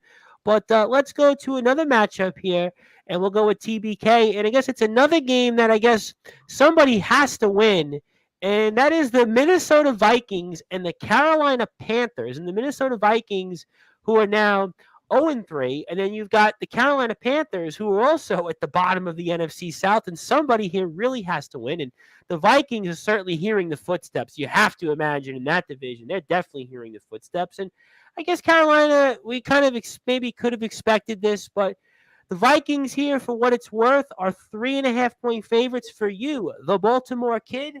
Somebody has to win, and who wins in your vantage point? Yeah, in the interest of someone having to win, I would have to There's go some with clunkers this week for sure. There's some clunkers. I would have to go with Kirk Cousins. I would have to go with the Minnesota Vikings over Carolina, just simply because, veteran quarterback. You gotta think that team is itching for a win. Again, it's somebody that they could potentially beat up on, and who better to beat up on than Carolina? Pretty much. I think that's pretty much exactly how you nailed the matchup. And I guess we'll have to see. And Chris, the Vikings certainly off to a very, very disappointing start here. And they're now on the road in Carolina. Carolina, maybe you could have expected 0-3 based off their schedule, but the Vikings lost games that they usually lose. 3 close games, and they all were narrow affairs. For the most part, Eagles game, they hung in there, and they had a chance, but the 2 games they lost at home are definitely quintessential Minnesota Vikings losses. And I guess, does Kirk Cousins find a way here at 1 o'clock to play just well enough to get the Vikings a win on the road and salvage their season? Or does Carolina get a win and maybe put this Vikings team really on thin ice for the season, maybe even their head coach? Yeah, I think Carolina with Bryce Young, I think he's coming back this week too. So, but saying all that, I think Minnesota is just a more desperate team right now. 0-3, they need a win, or else they'll never catch Detroit for the division, and they'll just fall too far out of the wild card spot. So I think they're going to play desperate, and they're going to find a way to win. Kirk Cousins, they could easily be 3-0 at this point, right? Even the Philly game, they blew that game on their own too. Too many turnovers. So I just think Minnesota's a much better team. They just got to figure out a way to win. And now they got the running back from the Rams. Hopefully they can get a running game going, take a little bit of the pressure off of Kirk Cousins. And I think Minnesota should win, and they'll cover. The Brew Forest, Brad Weiss, obviously Uncle Rob. I'm sure you're not talking to him right now about the Minnesota Vikings. I'm sure you're leaving that topic off of the discussion in his mind. Hopefully he's drumming to something, not to the tune of the Minnesota Vikings, but I thought you'd like that one. But Vikings really need a win here to salvage their season, because you wonder another team. Certainly they haven't got there the way Denver has gotten when it comes to 0-3, but they definitely desperately need a win. Or maybe for you, if you want to go on the upset alert again with those Carolina Panthers, you're feeling confident, want to take some chances, got to make up some ground. John Gonzalez. So, what do you think here? Go with Uncle Rob, or maybe go another upset here? One thing I have to say real quick before I even make this projection is that I think next year I'm going to make it so that you could still change the pick before Sunday. I think next year, instead of having it locked before Thursday, I think I'll give it an opportunity. The Thursday night game will lock, but everything else will have chances. So people don't miss their picks. And Tom's persuasiveness can make me think about changing a pick. I think at least to Saturday. I think we'll do that. But that being said, I can't, because I locked it in already. So I'm going to tell you who I picked, and that was Minnesota. I picked Minnesota to win this game. Uncle Rob would basically kill you if you didn't pick him. I'm taking them with the spread too, but with that being said, Tom Bryce, I know this is very fantasy out of the world thinking, but as a Jets fan, I want Minnesota to keep losing. Yes. What do you want us to trade for Kirk Cousins? Because I can't stand this guy, Zach Wilson. I can't either. But we're going to get to the Jets at the end of the show. We're going to get to the Jets. Listen, I don't like the idea, Chris. I'm just so desperate. Give us something, because our whole organization, we'll get to them in a second, is delusional right now, thinking this is the guy for us. It's ridiculous. But with that being said, at least maybe a fall off from Minnesota can create some sort of, maybe this is a potential trading piece that we could go after. With that being said, it's not happening. They're going to win this game. And I think they're going to get to 1-3. And for Christmas Day, I want to make it very clear. You said they might have a chance. They have no chance of catching the Lions. I'm going to make that very clear. Starting right now, they got no chance, because the Lions are not only one of the best teams obviously they're the best team in the division. I think they're one of the best teams in the NFC. I think they're either 3 or 4, debating with the Cowboys. Yeah, I would say that. Yeah. I really think that. So I don't think the Vikings have a chance. I think this start is giving them no chance. But with that being said, to your point, this is more about the wild card for the Vikings. They got to stay in that picture. Yeah, the wild card, I think you got to win. And that's why I did go with the Minnesota Vikings. I think the Minnesota Vikings have not a little, but a lot more talent than the Carolina Panthers here. And I kind of think here that they'll do enough to win, and they'll probably win, not convincingly, but at least they'll cover. So I expect, like most of us here, with the Minnesota Vikings will win and salvage their season. Ron says, I guess the Jets should call up Colin Kaepernick. I don't think that's going to happen. Yes, that was a nice letter, though. That was a nice letter. He wrote them a well thought out letter. He meant it. Right. Hey, Brad, do you think that if you could write a letter to St. Joe's to Coach Uhl, that if he needs some defensive help, do you think that maybe he would consider you coming back to the team if you write him a letter? Oh, I actually think yes, but I don't have any eligibility, Tom. So if he actually wrote a persuasive letter with eligibility, yeah, come on, yeah. I mean, listen, I'd like to get a few more block shots, and maybe I can get to first, best, whatever. When we cover the guys next month, maybe we'll have some fun with that on the air. I'm sure when we do a show with Gordon. Why not? And speaking of them, we'll talk a little bit later about their schedule coming out. So that's pretty cool. But anyway, yeah, no. That's why I did that. If I had some eligibility time, yeah, I'd be writing some letters. Maybe if I was feeling good about myself, I wanted to go back. But at the same time, like Chris said, Colin Kaepernick, even though, again, anyone, and it's sad that I'm excited about Trevor Siemian, but anyone is better than this man. I'm not excited about Trevor Siemian, but I'm not going to spoil that right now. I'll get to the end of that, so we'll come back to that. But I'm going with the Minnesota Vikings here. But the Baltimore Kid, let's go with, I guess, another kind of quasi-lethargic matchup, and that's the New Orleans Saints and the Tampa Bay Buccaneers in a battle of 2-1 teams in the NFC South, and a battle for first place very well could be. And the Saints obviously blew a big lead in Green Bay. I know our friend Ron was very happy about that. Your guest on your last week's show, not this week's show, where we had James Taylor on. But the Tampa Bay Buccaneers really didn't look much impressive. They scored, I guess, a meaningless touchdown against Philadelphia to window dress it. But somebody will, I guess, go 3-1 here. The Saints are at home. They're 3.5-point favorites, 1 o'clock. And what do you think here, my friend? Yeah, I mean, again, I think Derek Carr has, I don't know, maybe he's found his new home in New Orleans. Them being home is a definite advantage. And again, I've said it before, I'll say it again. I don't care what team he plays for. Baker Mayfield is horrendous, and eventually he will show his true colors. Enjoy the winning standings while you've got it, Tampa Bay, because it's not going to last the season. And I'm taking the Saints at home. All right, fair enough. And Chris, the New Orleans Saints and the Tampa Bay Buccaneers, the winner certainly has a leg up in a very weak and tenuous NFC South at best, to put it. And do the Saints get back on track, or maybe Tampa Bay shows you something and wins a game after a less than impressive performance on Monday night? And the Saints here are 3.5-point favorites. What do you think? Yeah, I'm going the same way. I like the Saints at home. Their defense much better than Tampa Bay. Baker Mayfield, not impressed by him at all. He'll win you a couple of games, but he's going to lose you more than what he's going to win. So, and I don't see him beating the Saints at home. I think Derek Carr is playing, right? Because I know he had a concussion issue or something, but I think he is playing. Yeah, I think he's still questionable. Okay. Well, I think they got Winston as their backup, which not great. Let's be honest. But I still like the Saints defense, so I'll take the Saints, and they should cover at home. Although I think the last I heard that there was a very good possibility he was going to play, but listen, we'll find out, I'm sure. Yeah.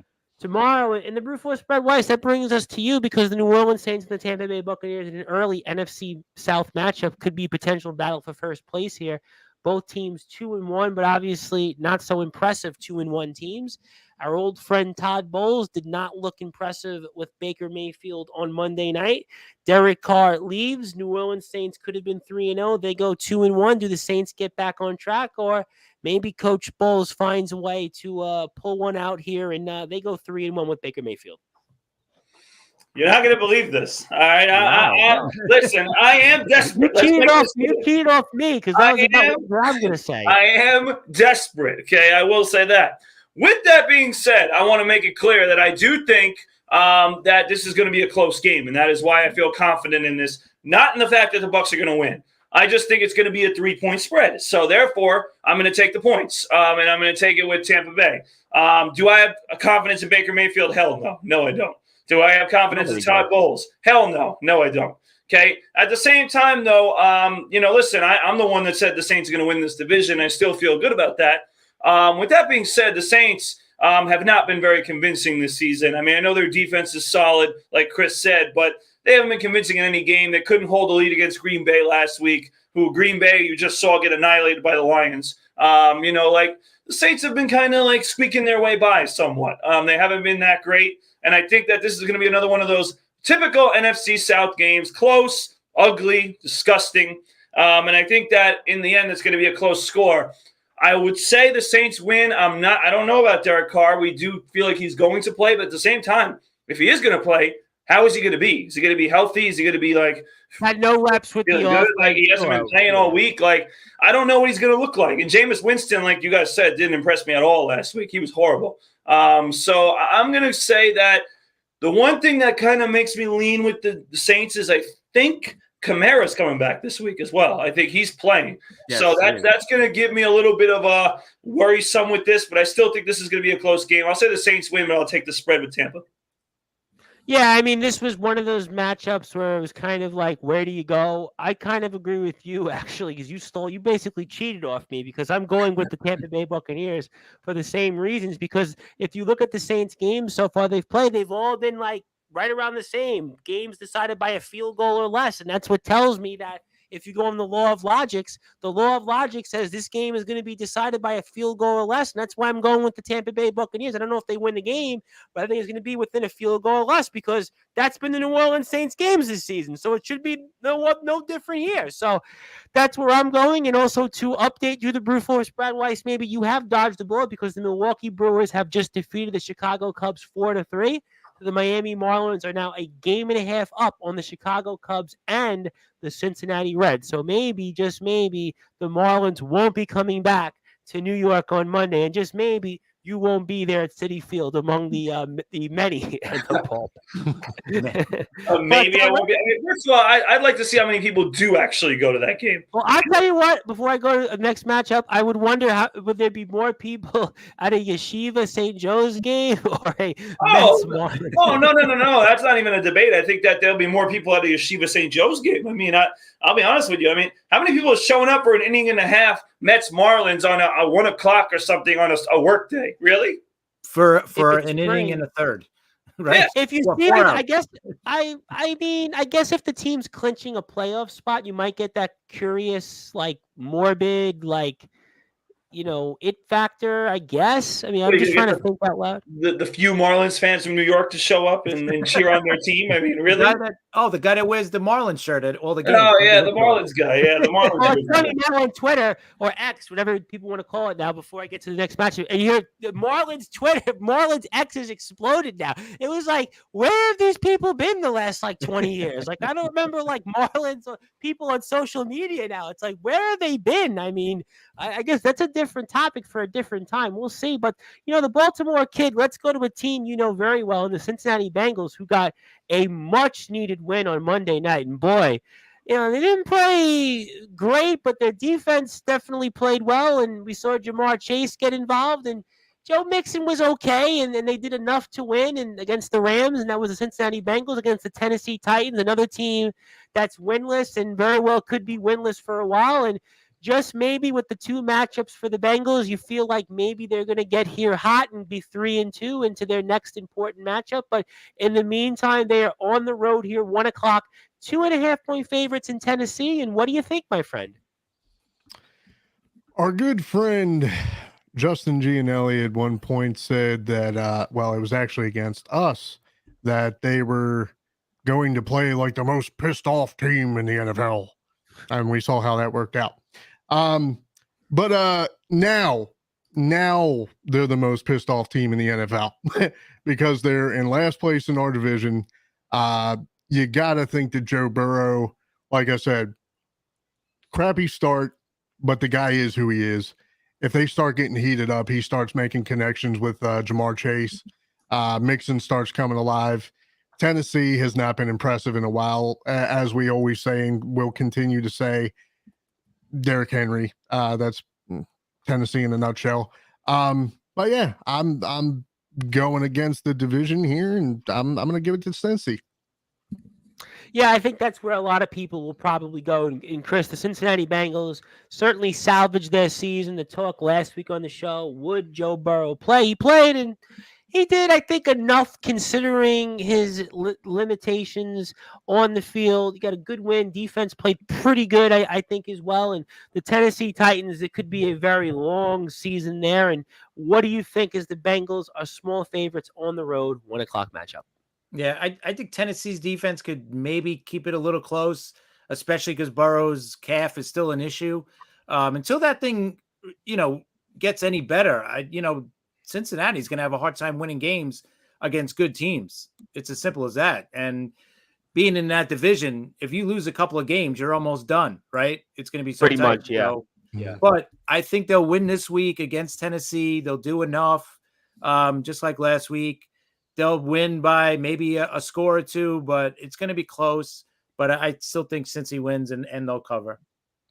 It reminds me so much of like a classic boxing fight where it's somebody that can't put the opponent away and the opponent's inferior and they do just enough to win. It reminds me almost like an Evander Holyfield fight in his prime. Yeah, he'd win the fight, but you'd say, all right, you won, but really wasn't that impressive. And the brute force Brad Weiss, Cincinnati Bengals won, but they're not that really impressive right now because their quarterback is obviously injured. So maybe for you, 8 games back, you feel like with the Tennessee Titans, maybe this is the moment for Tannehill. Maybe Henry plays well. You still got a good coach. You're in a very winnable division still with a win. Jacksonville's struggling. What do you make of the Colts? What do you make of Houston? A win here could all of a sudden rocket shoot you almost to right at the top of the division. So is this another one of those weeks that you want to go with the upset alert and go there and pick the Tennessee Titans over the Cincinnati Bengals? Hell no. I mean, not on this one. Hell no.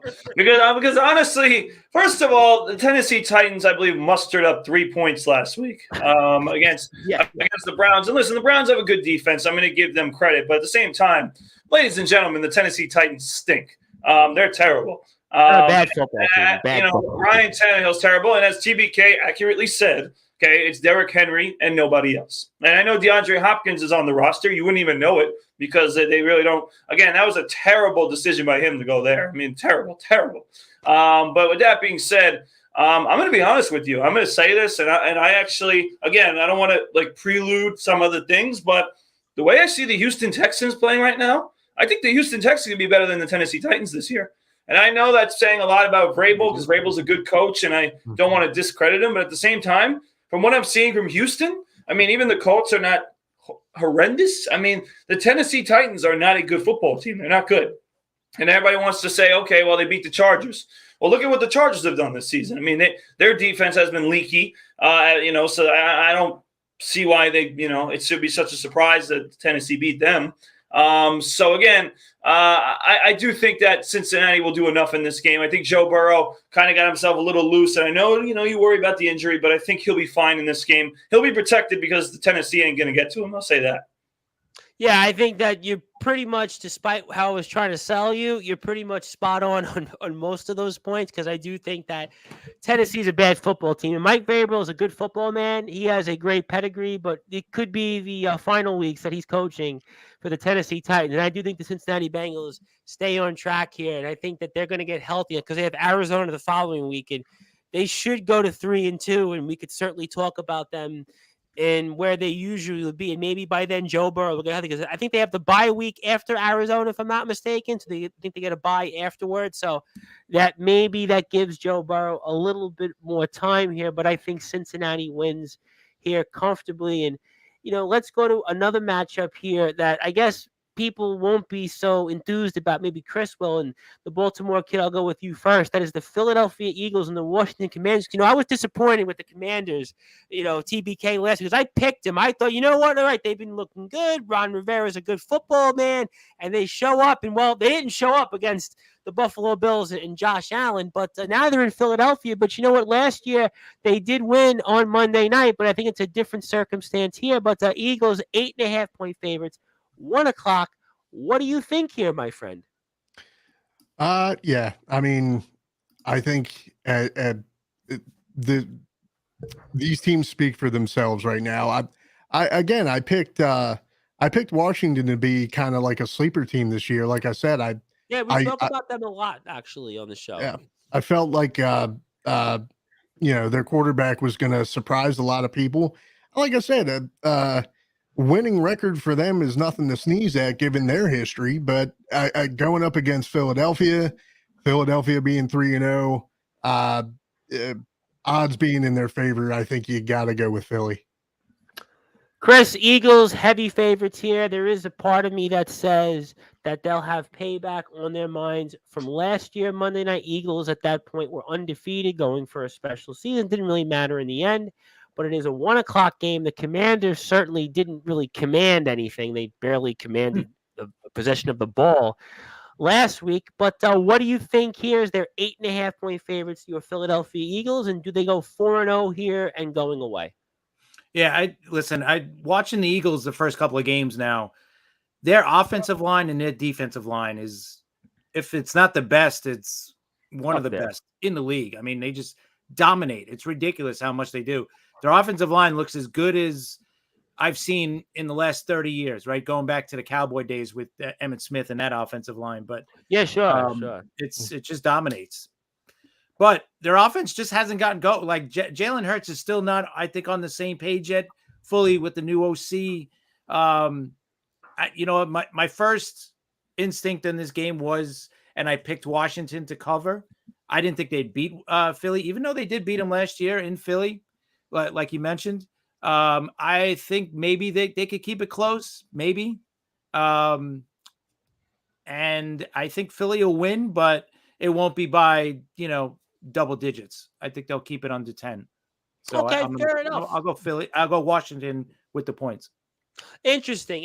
Now, the Brute Force Brad Weiss, that could be a great segue for you. Maybe you say, you know what? I'm kind of liking what Chris had to say. Commanders, they won last year Monday night, and, you're 8 games back. You're already thinking John Gonzalez. With a straight face. That's the bad part. I couldn't. He's trying to sell you it, and he can't even say it with a straight face. Well, the whole day, you have to remember, the whole day I had a guy, my first guest had owned 7,362 banks. My second guest was a promoter who was compared to somebody else that was doing a Cape Fear promo. And now I'm trying to sell you on the Washington Commanders because of your old friend, Kyle Supran. So, the Brute Force Brad Weiss, do you have Monday night in the back of your mind? Are you thinking not impressed with the Eagles offense and you want to go with the Commanders here? 8.5 points, 1 o'clock? Tom. Listen, it is a new year, okay? And listen, as a fan of teams that we always say next year, okay, I know that we've moved on from last year, okay? So let me make this clear. Oh, yeah, we're in this year. That this is a totally different experience and matchup here. As you did, I picked the Commanders with the spread last week. I didn't think they were going to win, but I thought they were going to cover, and they got obviously. Yeah, I thought they were going to win, actually. They got annihilated. It wasn't even close. With that being said, the Buffalo Bills are a good team, and so is Philadelphia. And I think Philadelphia, as Chris accurately said, the offense really hasn't gotten clicking, and I think this is a good chance for it to start to click more. And I think that it's going to against Washington. I think Washington is going to struggle offensively. Again, the Eagles' defense is just fantastic. You talk about their offensive line, which is obviously all world. Their defense is fantastic. So I just think it's going to click this week. I know the Commanders in a divisional matchup aren't anything to sneeze at. I'd be worried about the Justin Gianelli always says it, the backdoor cover, which always stinks. But I do think that I'm feeling good that this won't be a backdoor cover and that the Philadelphia Eagles are going to dominate the game. Yeah, I had thought about that, but I'm going with the Philadelphia Eagles here because I think the Philadelphia Eagles defense, the way they played on Monday night, like I'm not sure that Washington can handle that, especially after the way they played against Buffalo.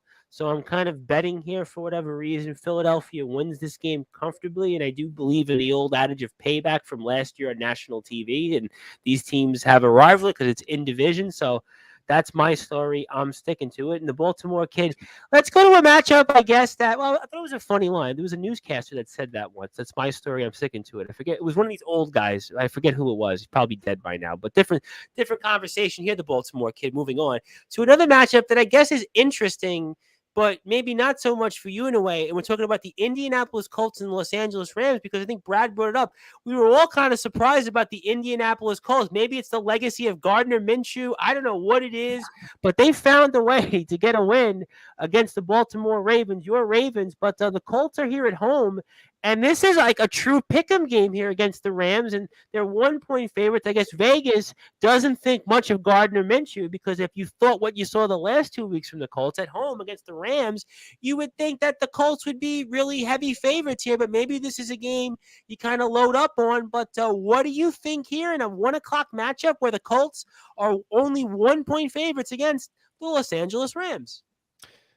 Not just because they beat us, but I this is my upset game. Actually, I think the Rams at home are going to take this one.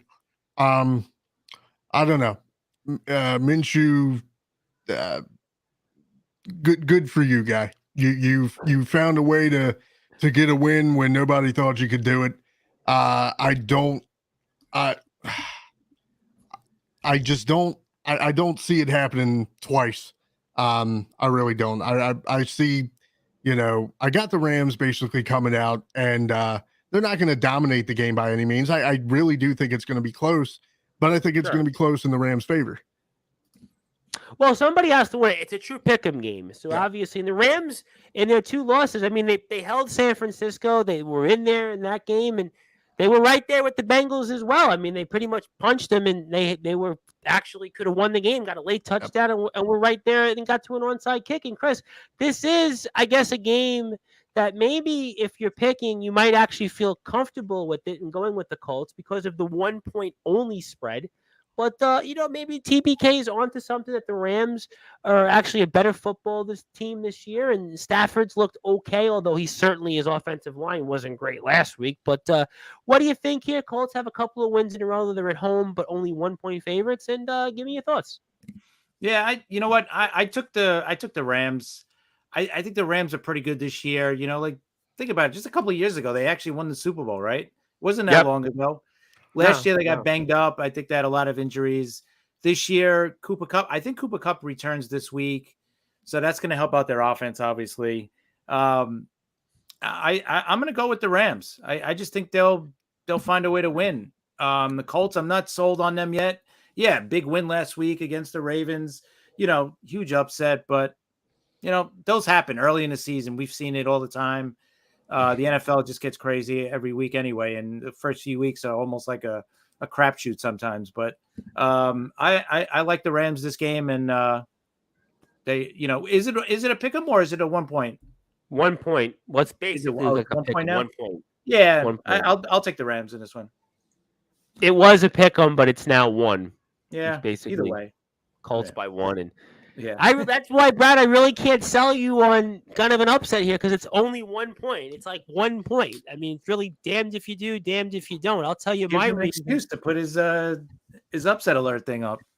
He'll probably put the upset alert because I'm actually not selling him on this because it's only 1 point. So, what do you think? Smart man, you're right. There you go. Listen, hey, listen. As I always say to the viewers here, okay, I know it's not an upset. Okay, let me make that clear. Okay, but at the same time, I always take the team that is not favored to win, and that's why I put the upset up there. So the Rams are the team that's not favored to win, and I do think they're going to win. With that being said, there's a little cause to pause. I believe Anthony Richardson is coming back this week. I don't think it's going to be Gardner Minshew. I think it's going to be Richardson, the rookie. So I do think that, last time we saw him, he was pretty impressive. I actually like the way he was playing. So I do think that's a little bit of a reason to think. But at the same time, the only thing I'm concerned with the Rams is that damn offensive line, like you said, Tom. They are horrendous. They were horrendous last week. They couldn't give Stafford any time. But I do think that I'll give more credit to Cincinnati being very desperate last week, having to do that. I think this week's more of an even matchup as we see from the spread. And I think that both teams are going to struggle with protecting the quarterback. And I just will take the experienced quarterback with the experienced coach over the non-experienced quarterback with the non-experienced coach. Well, that's exactly why I'm going with the Indianapolis Colts, because I think I like this matchup at home because they're 1-point favorites in the way the Colts is played. I kind of feel safe with this matchup. I do think if it was like 4.5 or 5 points in favor of the Colts, I would go with the Rams. But because it's a 1-point spread, I'm going with the Colts because I think that's one of those picks that makes me feel kind of safe in a way. I mean, I could, I will say, I mean, everybody's going to be different on that, but actually most people who are picking on Yahoo actually are going with the Rams, 63-37, but I'm going the other way with that. But the Baltimore kid, let's go to another matchup here, which I'm sure the brute force Brad Weiss is really going to dread to talk about. That is the Pittsburgh Steelers and the Houston Texans. I'm trying to save Cleveland and Baltimore for the last one in the 1 o'clock hour. Then we'll go Miami and Buffalo, which should be a 8 p.m. primetime game, but that's a different flex schedule time for another. But Pittsburgh has got a couple of wins in a row. I mean, Steelers are 2-1. They played, I guess, I would say well enough. They would played well enough against the Raiders. It's the term I'm trying to put to be diplomatic. And Houston, though, got a good win themselves in their own right. So, I mean, you're going to actually be feeling like, you know what? Houston's a good football team, but Pittsburgh is on the road. They are 3-point favorites. And I'm very curious, sir, because you are obviously in the North and you hate the Steelers. What do you think? It hurts my soul to. Well, I can't wait till I ask Brad Weiss this question. So don't push me, guys. Yeah.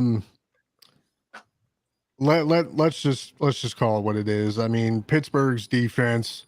You got freaking TJ Watt back there, and I see TJ having a monster game against Houston. Standing by it.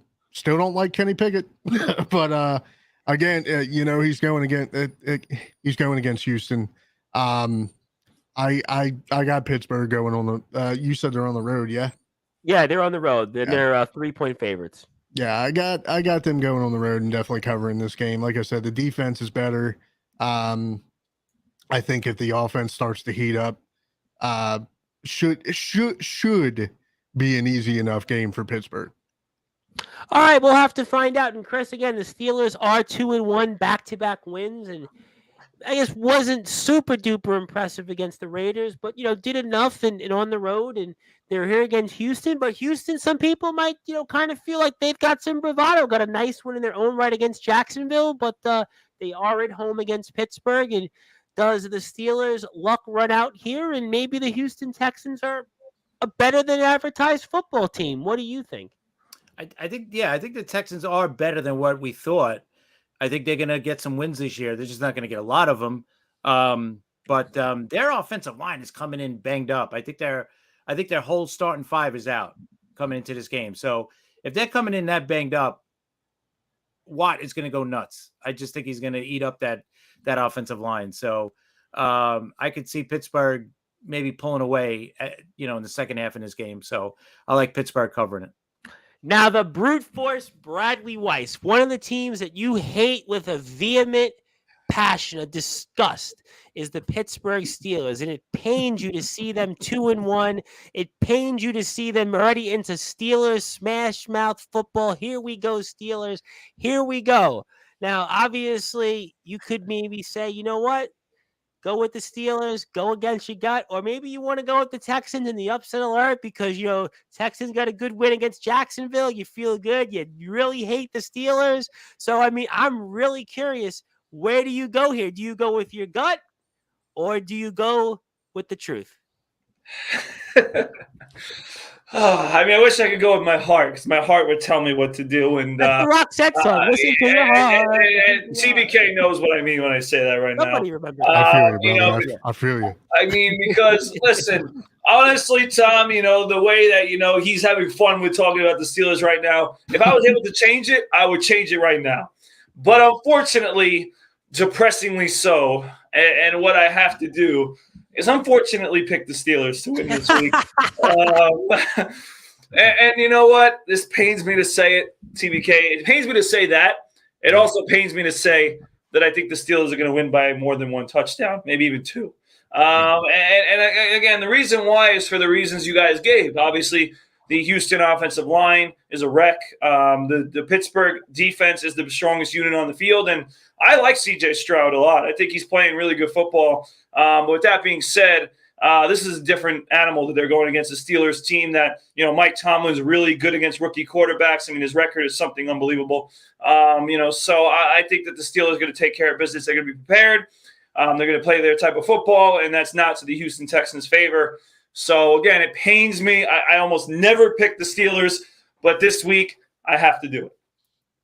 Listen, Mike Tomlin's record against almost every quarterback is good. I mean, that's why he's been in the league for 17 years. So, I mean, I'm glad that you certainly accept reality there. And who do you think I'm going with? The damn Steelers. I want to throw up making this pick right now. I mean, I really. Here we go, Steelers. Here we go. No, in all seriousness, to me, they're in the middle of like Steeler football, smash mouth football. They've got TJ Watt. I think Kenny Pickett comes to his own. But listen, Steelers win when it's time of possession. They don't turn the ball over. And I think that's what they're going to do here. Honestly, that's really, like, legitimately speaking, that's why I'm picking them. I just think that they win because of those reasons. And I think that's why the Pittsburgh Steelers beat the Houston Texans. And the Pittsburgh Steelers, Brad, whether you like it or not, will be probably where they always end up, at 9-8 or 10-7. Flip a coin. I mean, that's probably where they will wind up being because they're always around there. I mean, every year it's like 9-6-1, 9-7-1. 9-8, 10-7, 10-6. I mean, that's the Mike Tomlin way, and it's almost like the Pittsburgh way. Like I said, of the Brooklyn way, it's the Pittsburgh way. But the TPK, the Baltimore kid, I'm really fascinated. Hold on, I just got to say this before you go. All right, because I was actually checking to see who the Steelers were playing next week to get myself more confidence because I can't pick the Steelers. I mean, this pains me right now. But luckily, TPK, we know who they're playing next week, and we know who we're picking. That's for sure. Oh, for sure. Well, I'll tell you what, though, but I know who I'm going to be picking. And I know who I'm going to have. Look at this. We know that. That's Come good. on. I just can't pick the Steelers. I can't pick the Steelers. It really. Brad, pains you me. want him to pick. You want him to pick the Steelers. That's true. You're right. You're right, Chris. You're right. You so much remind me of there's obviously a thing on Twitter when Denzel Washington goes like this. That's like you when you were picking the Steelers. It's like that famous I forget what movie it was. He won the Oscar and he goes, that's you basically. But forget about Denzel Washington. Forget about you with holding your heart. The Baltimore kid, I want to go with maybe even the best game of the week. That's the Buffalo Bills and the Miami Dolphins. It's a rematch of last year's wild card weekend, and the Miami Dolphins could very well be another sleeper Super Bowl team. They've had some impressive wins under their belt on the road against the Chargers, on the road against the Patriots, and Denver we spoke about, and they're going on their road to Buffalo and Orchard Park in an early test. Buffalo's got a couple of wins under their belt, and I'm really curious where you go because this arguably should be the Sunday night game, not the Chiefs and the Jets, but we'll get into that. Right. But what do you think here? I mean, well, we know one reason why it's going to be a Sunday night game. That's off the field. I'll definitely get into that. But right now, TBK, the Buffalo Bills are field goal favorites here over the Miami Dolphins. And I'm so curious where you're going along with the rest of the panel. And what do you think here in this 1 o'clock matchup? I think Miami is 100% as advertised. First in passing, first in rushing, first in total yards per game, first in points. I have a soft spot for Buffalo for many reasons, but after their performance, and we're only in week 4, sorry. Going to week 4, yeah. I think it'd be crazy to pick against them right now. I'm definitely taking Miami. You know, Chris, this is a really intriguing matchup because the Miami Dolphins are a red-hot football team. They're a certainly sleeper Super Bowl pick. The Buffalo Bills, maybe they've got their mojo back, blowout wins back-to-back against the Raiders and the Commanders. This is a rematch, though, of last year. Tua, Josh Allen, you've got obviously a young coach on Miami's side. I mean, this is really, to me, should have been the game of the week. But again, different reasons or different strokes. In fact, my buddy Steve Saperstein and I, Brad, were talking about this on the phone. He was saying, they should have flexed that game, but then that woman, was dating that other guy, and, this is the game. And I said, yeah, they've got a rule. What are you talking about? I don't even know anything about that, Tom. We'll find out about that. We were going over this flex rule, but in the meantime, Chris, the Buffalo Bills and the Miami Dolphins, the Buffalo Bills are we're having fun this week. Are field goal favorites, 1:00 in Orchard Park. What do you like? You know what? Buffalo's won, I think, 4 of the last 5 against Miami. Big problem, though, for Buffalo is Poyer is going to be out. Their starting safety is going to be out this week. So this, I think, adds to Buffalo is that means Hamlin's going to be active this week for the first time all season. So he's going to be on the field. So I'm sure the energy they're going to have it. Scary. But I'm sorry. Miami is definitely the better team.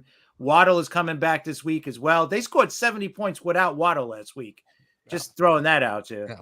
But I don't see them scoring 70 this week, but I do see them scoring a lot of points, and I see them beating Buffalo here in this game for sure.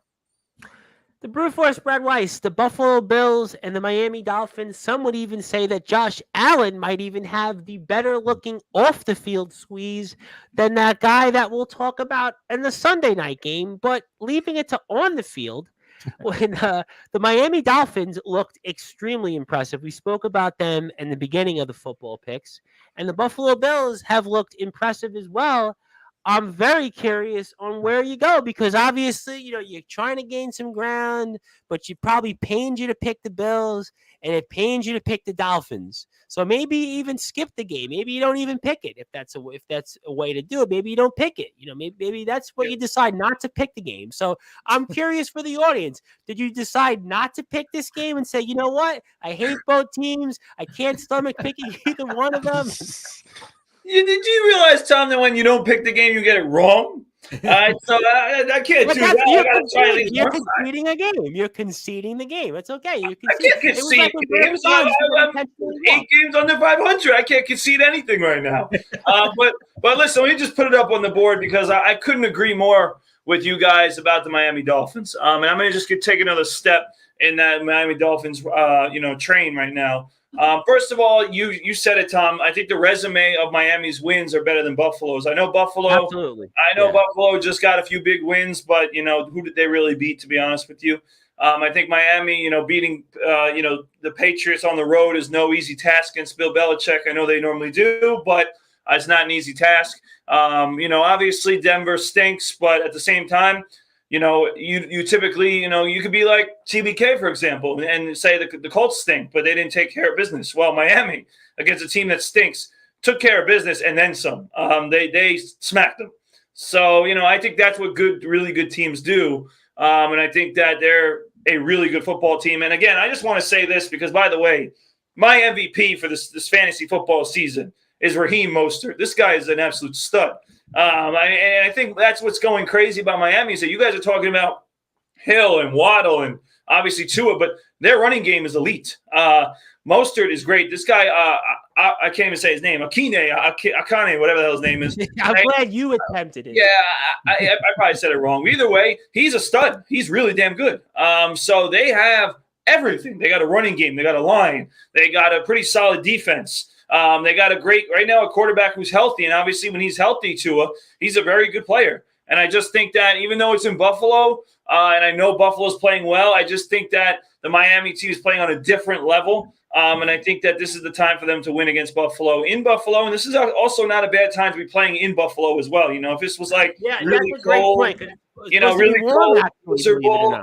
Yeah, so if it was later in the season, I might think differently. But since it's early in the season and Miami's again, it's not that big of a difference for them. I think that's why they're going to win. Well, after the weather that's been so terrible here in the Mid-Atlantic and the tri-state area, Sunday's actually supposed to be a nice day across the board, and that means it's going to almost be like weather in South Florida, so that'll be, go figure, right? And I think that's exactly why I'm picking the Miami Dolphins, because I think the Miami Dolphins, this could be their coming out party. This could finally be where everything crystallizes, where the Dolphins go from, they're, kind of a dark horse, they're a sleeper team, they're under the radar. When Tua plays, they win. They're 24-13 since he's entered the league. When Tua plays, the Miami Dolphins win.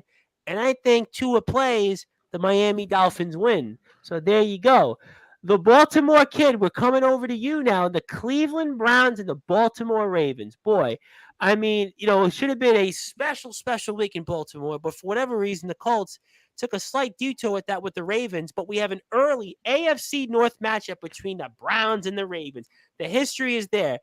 Brad mentions it. Yeah, Browns won. They beat up on Tennessee, but are you really convinced about Deshaun Watson? Lamar Jackson's got some of the same questions here already. Ravens blow a lead in the fourth quarter, but Browns here are 2.5-point favorites. 1 o'clock game at home. Do the Ravens get back on track, or what are your thoughts here on this matchup? Oh, man. Well, as I pointed out to you guys, the Ravens track record spoke for itself. Struggled against a team that we absolutely should have whipped up on. But you know what? That was last week. This is this week. But I got to be realistic, because I always am. It's a sad time for the Baltimore injuries. Ravens, my bad. I don't know. It was really hard to pick this one. I got to be honest with you, because if you look who we have out right now, Odell Beckham, Rashad Bateman, Marlon's still out, Ajabo's out, Oweh's out, Ronnie Stanley, like I said, that doesn't surprise me at all at this point. Kyle Hamilton is now questionable. Justice Hill, he's been great backing up Gus. I mean, now, Lamar has to focus, I think, on getting that ball out, trusting his other receivers. We've got, Zay's been having a fantastic year. You can't take anything away from Zay. But, that's going to force guys like Duve and Nelson to step up. Thank God Mark Andrews isn't hurt, but you can definitely see him getting a lot of targets during this game. And with him being recently injured, I mean, right now, I think you kind of want to protect Mark a little bit, which was great with all the weapons that we did have. All that being said, this is a division game, and as we've all said, one of the hardest, if not the hardest, divisions in all of football. Absolutely, no question about that. And while we struggle against teams that we should annihilate, when it comes to division rivals or teams that, we're the underdogs against, the Ravens have a history of pulling out wins. That being said, I got to go with my boys. I really think, last week was a hiccup. That's what I'm going with. And I'm taking my boys this week.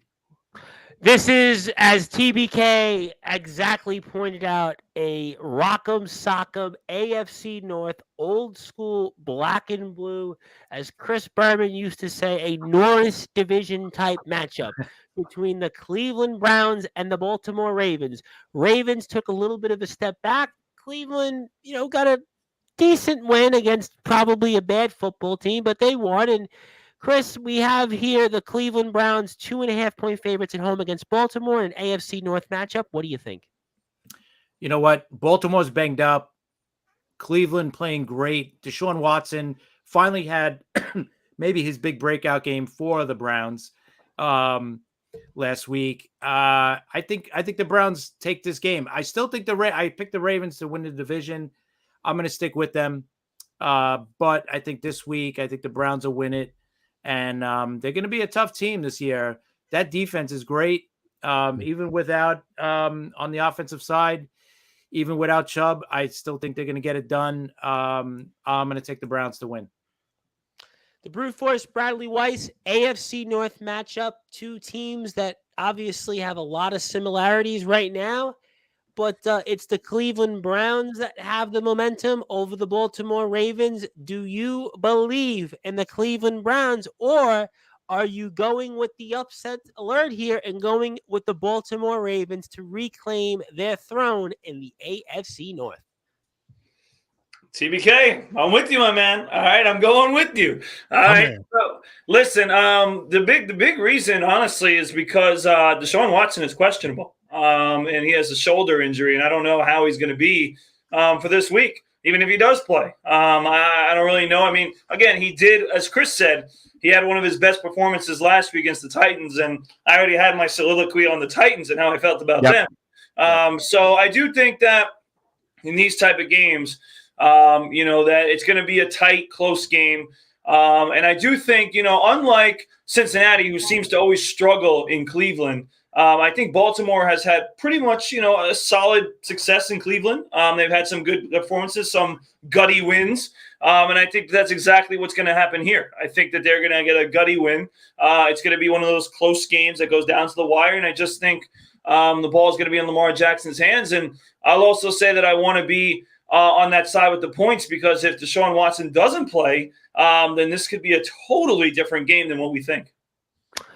Good points there. I'm going with the Baltimore Ravens because I don't trust the Cleveland Browns for some of the reasons you also said correctly and with the rest of the guys. And I tend to think here Baltimore in a rivalry matchup, this game means more than just the one win. It means, obviously, when it comes to a tie in the standings and who's got the game in hand and other things like that on the road, I think Baltimore is actually a better football team on the road than at home, if that makes sense. And I kind of like the Baltimore Ravens here. I do think it'll be a close, again, it'll be a black and blue, like I said, Norris division type of game. They always are. Listen, if it's Steelers, Browns, Steelers, Ravens, Bengals, Steelers, Bengals, Ravens, Bengals, Browns, whatever it is. Well, not so much Bengals, Browns, we know, because for whatever reason, Cleveland dominates against Cincinnati for whatever reason. But for the most part, this is going to be a close 17-10, 17-14 type of game, and I think Baltimore gets back on track. In the interest of time, I'm going to go shotgun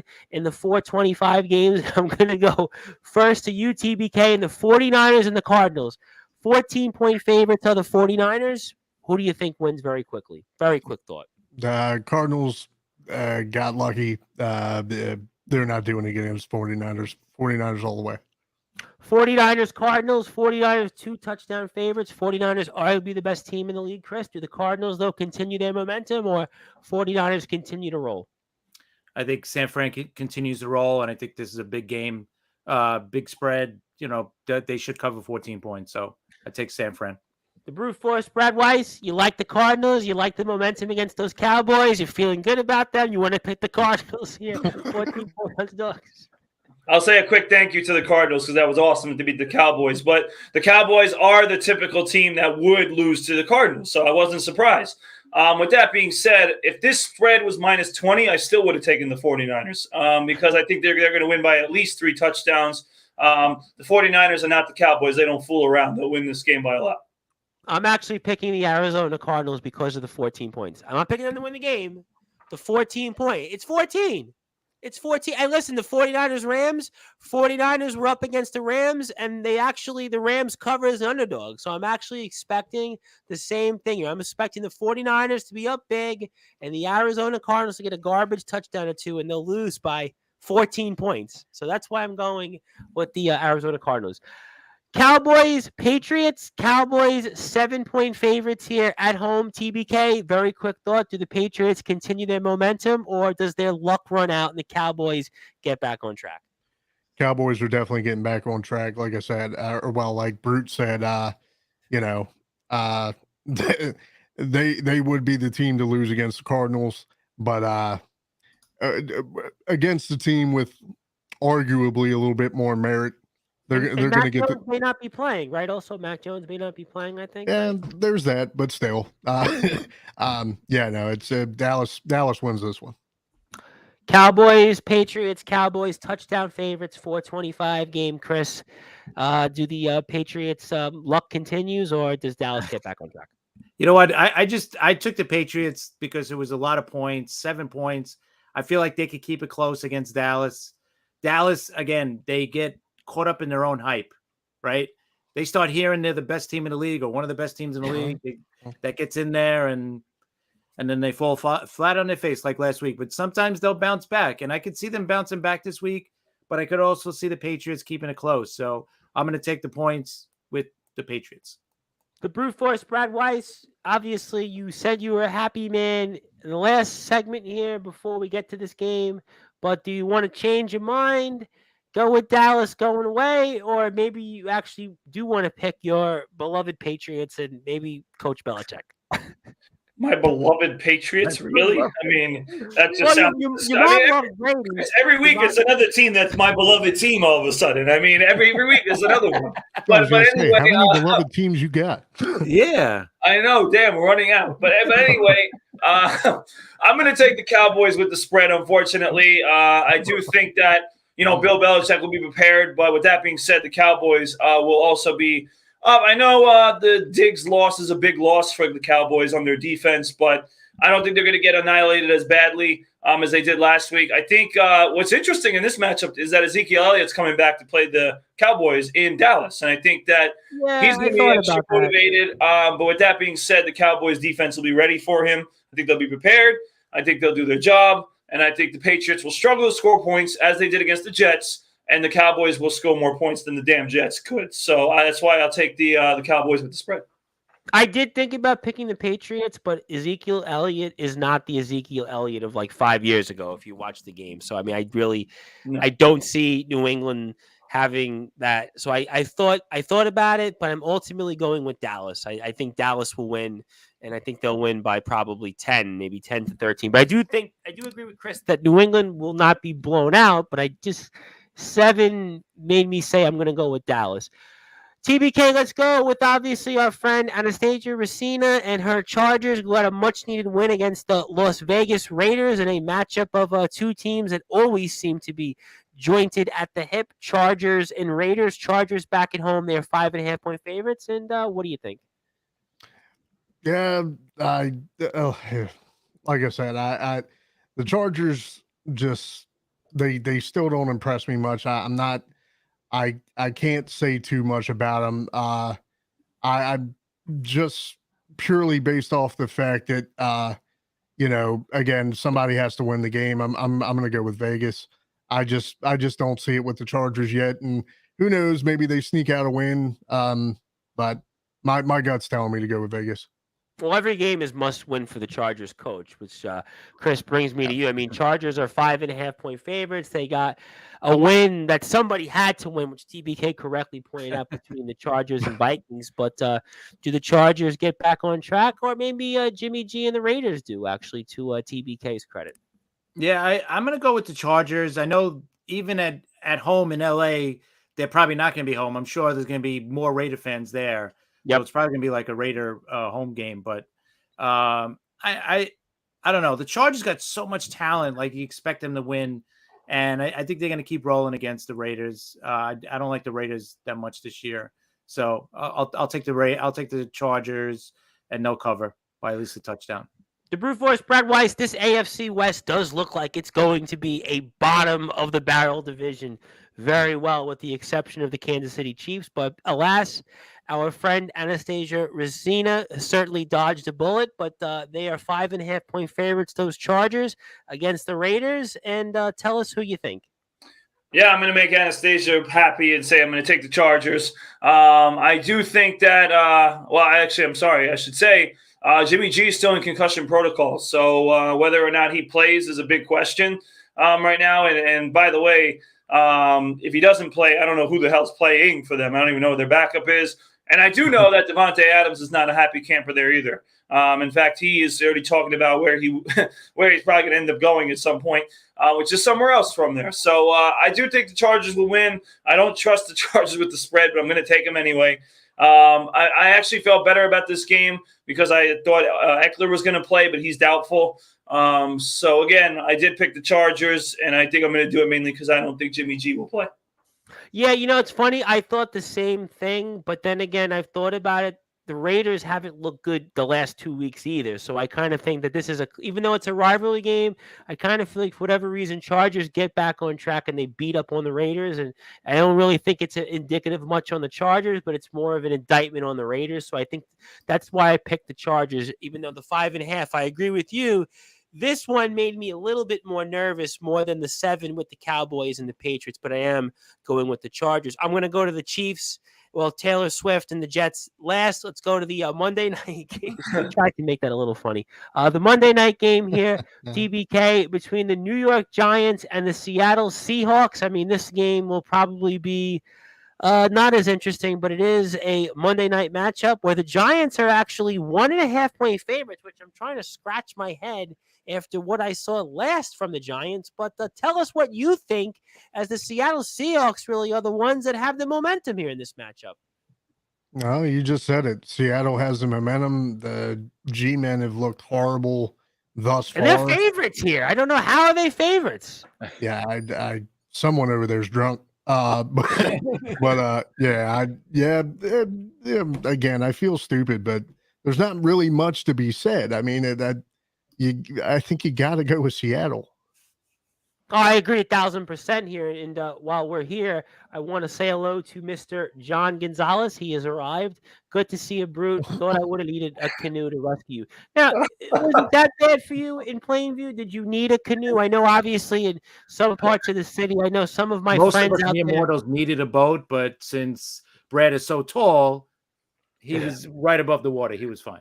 I will say it was bad out here too, but I do have a relatively higher off the ground car, but so I wasn't that bad. But I think John, as much as he's trying to refer to the rain, I think he's also trying to refer to my record and rescuing me from the bottom of the standings. But yeah, Well, but nice to see you, by the way. It's nice that you showed up. He's here, and we got the 2 games that maybe everybody would want us to pick anyway for that, Chris. And that brings me here to you and the New York Giants, the football Giants, and the Seattle Seahawks. And for some reason, the Giants are 1.5-point favorites here Monday night. And tell us why and who do you got in this matchup? Yeah, I was trying to think all week, why was the Giants favored against Seattle? Like, did Vegas want everybody did they want everybody to bet Seattle, get money on Seattle and then get the number to their side and then maybe get Giant money? I don't know. It makes no sense to me. So you just got to go to, what's the better team? Obviously the Seahawks are the better team. I can't see the Giants even keeping this one close, really. I think the Seahawks are going to cover easily. Not cover. They're obviously the underdog. But the Seahawks should win this by a touchdown at least. The Brute Force, Brad Weiss. I mean, this is actually the rare upset game I don't really have to sell you on. So, I mean, this should be easy for you because it should be a no-brainer that your old friend Geno Smith comes back home and dominates and throws a couple of touchdowns with ease against a struggling Giants team, which is, I guess, begrudgingly favored at home for really no reasons to nobody's really knowledge. No reasons at all. I mean, this is pathetic. I mean, whoever came up with this line is like TBK said, drunk, high. I mean, I mean, what is the Anthony Frankel motto? Eeny, meeny, miny, mo. Let me pick a nap. I mean, there's no logic to it. I mean, the Giants are home. Okay, sure, the Giants are home. I mean, the Seattle Seahawks are the much better football team. And by the way, again, another thing that pains me to say, Chris Pizzay and I can agree with confidence that we would rather have Geno Smith right now than Zach Wilson. And I think at one point, everybody was running Geno Smith out of town, like, get out of here, get out of here. And right now, we would place, please come. All right, and that's what we would do right now as Jets fans. But anyway, Seattle's going to win easily. I think, like you said, by at least a touchdown. Their defense is playing much better. Their offense is good. And the Giants, quite frankly, what is good for the Giants? Can we name something? I mean, there's really nothing good. Not really. No, you have a feeling it's going to be a long season, and it's already almost a long season for the two teams, the Giants and the Jets, when we had so much promise a few weeks ago, and it looks like another season ahead. And for the baseball fans here, very quickly, Houston 2, Arizona 1. So Houston gets one close stepper into the postseason, one step closer into the postseason, but the Mariners are up 8-0 over the Rangers. So stay tuned there over the next 48 hours. And John would also like to point out he has got the Seattle Seahawks, and he wants him to have confidence in the brute force Bradway. So let me make this clear before you get to the next one. I'm looking at it right now, and John Gonzalez is not the only one, but he's one of the only ones that has the Giants in this matchup. So nice try. Ooh. He said he has Seattle. It's right here. It's right on my screen. I'm looking at it. It's right here. King of picks the Giants. All right. Well, if he picked it. I mean, look. I mean, he might be the only one that's going to win that week. If you know what, he's 4 games back. Chris. Right. That would be some shit. I would quit. I'm not picking this week. Well, let's see if anybody quits over this matchup. It's our last one of the week. It is the Sunday night game, 8:20 p.m. Eastern time. It is the Kansas City Chiefs, a.k.a. the Taylor Swift, the Telsey. It's whatever you want to call it. Help us, TBK, please. Give us. Taylor Mania is coming. Come to MetLife Stadium.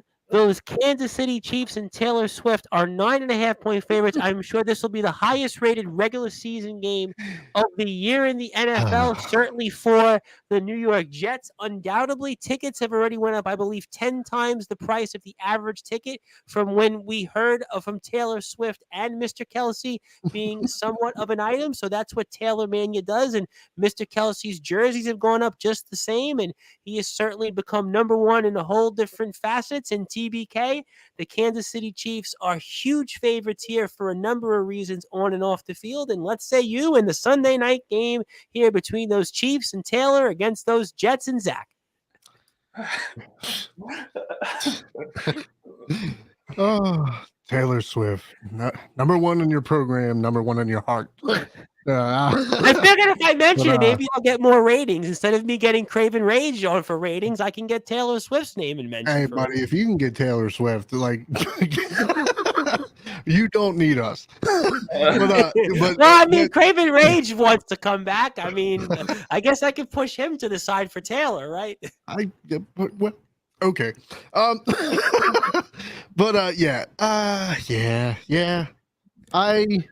I wanted so much to believe in you guys, and I'm done. I'm done believing in the Jets. I'm sorry, guys.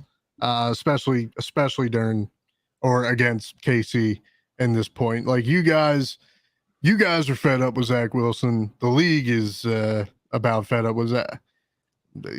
Just give Colin just give him a try. Just let him in. I mean, come on.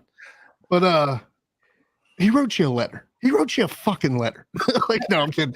But guys, yeah, no. That's what my friend Daniel Slavin was saying from Seagate, Brooklyn. Wouldn't say, "Oh, he wrote this letter." He's like, "Come on, he wrote the letter." And I was like, "Yeah, he wrote it." Again, official letterhead, well thought out.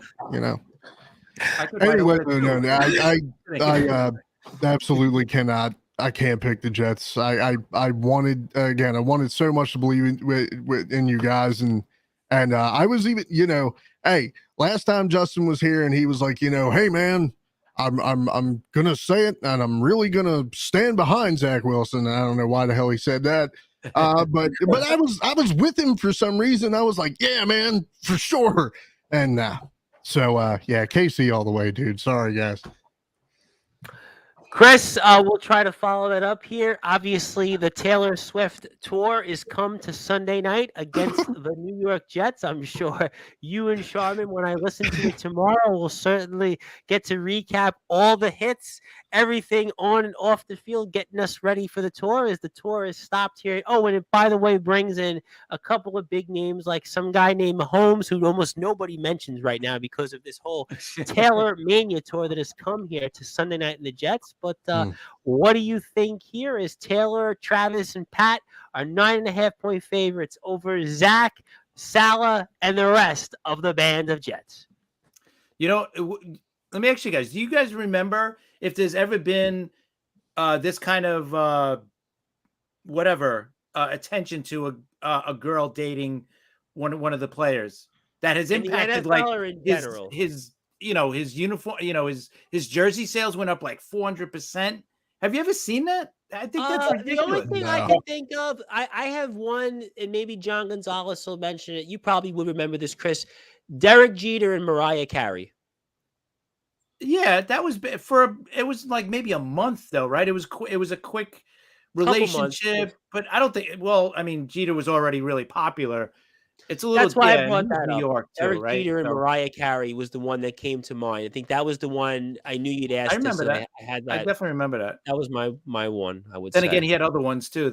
But it doesn't matter. Minka Kelly. Yeah, I could go on all day and talk about those. I give you my thoughts on that, but I'd probably be thrown off the air.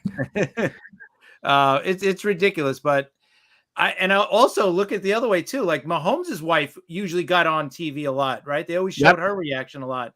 She's not going to get any TV, so I wonder if she's going to. Nope, nobody cares about her no more. No, who cares? We don't even care about Mahomes anymore. We just want to see Kelsey get a touchdown.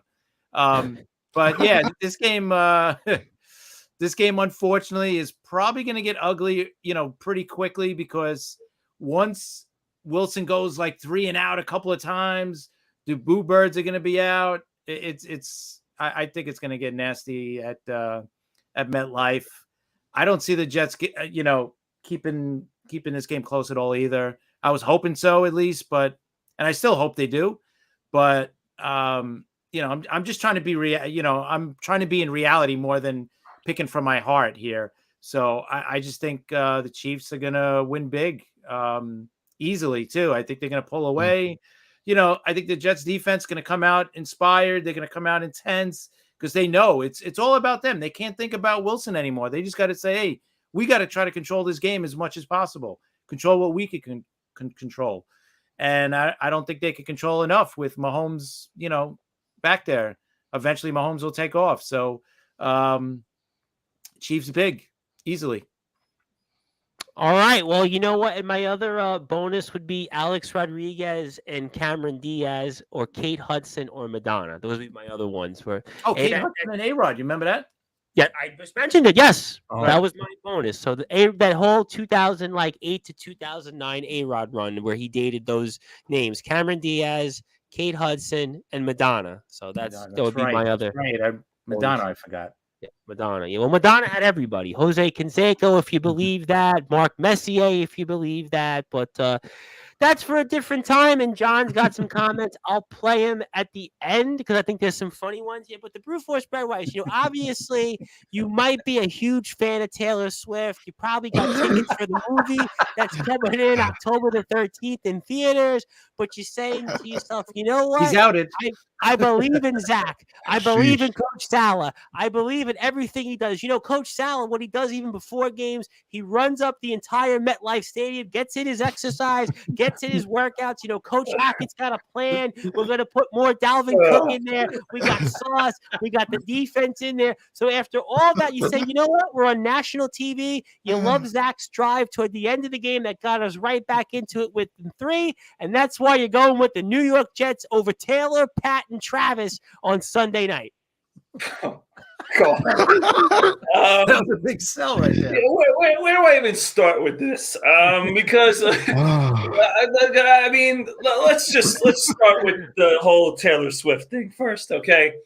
First of all, for Jets fans, I would hope that maybe she could perform at halftime to give them something to cheer about or something to be excited about, because that's the only thing that's going to be exciting about this game is. And by the way, she's going to be on TV a record amount of times in this game because the game's going to be so boring and bad that's going to be more entertaining than watching the Jets on offense. But anyway, let's just get to the Jets. I mean, ladies and gentlemen, I never in my right mind would have thought I would see a repeat of last season. And it is so depressing watching the New York Jets offense. And it's sad that it's now become guys fighting on the sidelines, guys yelling at each other, guys. And just go back to a few weeks ago when we saw Hard Knocks, and we saw everybody getting along, everybody excited, and everybody all passionate. And it's gone from that to now yelling, screaming, everybody's mad. And let's just cut the chase right now about Zach Wilson, okay? I didn't want to go as far as Billy McInerney did it once on this show where he said he's the worst quarterback of all time. No one's ever going to be worse than him. But I actually heard somebody go on TV and compare his numbers to Jamarcus Russell. And some of the numbers are so parallel that it makes me have to really consider that he might be the worst quarterback to ever play football in the NFL. He is that bad, ladies and gentlemen. He is bad, okay? And it is, to me, I like Robert Saleh. Like you talk about his, he's in great condition. He's going up and down the stairs. Woo-hoo. He's a good guy. He's a fiery guy. He knows defense, okay? But I'll admit, I think I've lost him. And I think the reason why I've lost him is because, listen, I'm a coach. I understand backing your players. I understand sticking up for a guy that's in-house. I understand that. But at the same time, you cannot hide the issues that everybody knows are there, okay? And anyone could see it, that nobody believes in Zach Wilson. Do not hide it. Do not lie about it, okay? And that's what Robert Saleh is doing, okay? Because I've had teams where there's been a guy on the team that maybe is a little bit of a cancer to the team. Instead of just you played with a few I covered. I'm not going to say one yet. Instead of just like sugarcoating it and just tapping it, right? We've had to address it. We've had to try to do something about it. And the New York Jets are doing nothing about it. And Robert Saleh is trying to give this guy a hug and a kiss, okay? But he sucks at what he does. He's terrible. And it's enough already with giving him chance after chance after chance, okay? He's burned every chance he's gotten. He's not good at football. I know they want to make him look good because he was the number 2 pick and he looked great at BYU throwing these sidearm throws like Mahomes. He is not good. He cannot make a good he is scared, by the way. And the other issue is this. It's not only that he's bad at football. He's scared to make decisions. He's scared to do anything. He's scared to throw the ball, for God's sake. And I don't even know if we can blame that completely on him.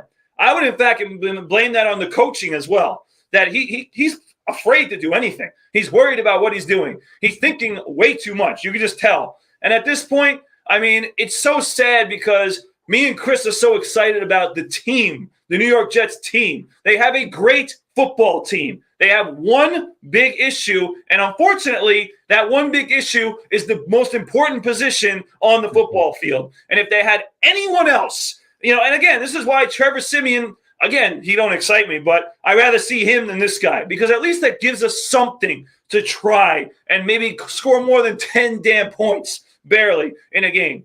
I mean, with Zach Wilson, ladies and gentlemen, it's not going to change. And that's why, I mean, this is obvious. I mean, as much as I'm a Jets fan, I'll take the Chiefs minus 17. They're going to win this game big because the Jets cannot score more than 10 damn points. It is pathetic. All right, and listen. No, I don't want to read the letter.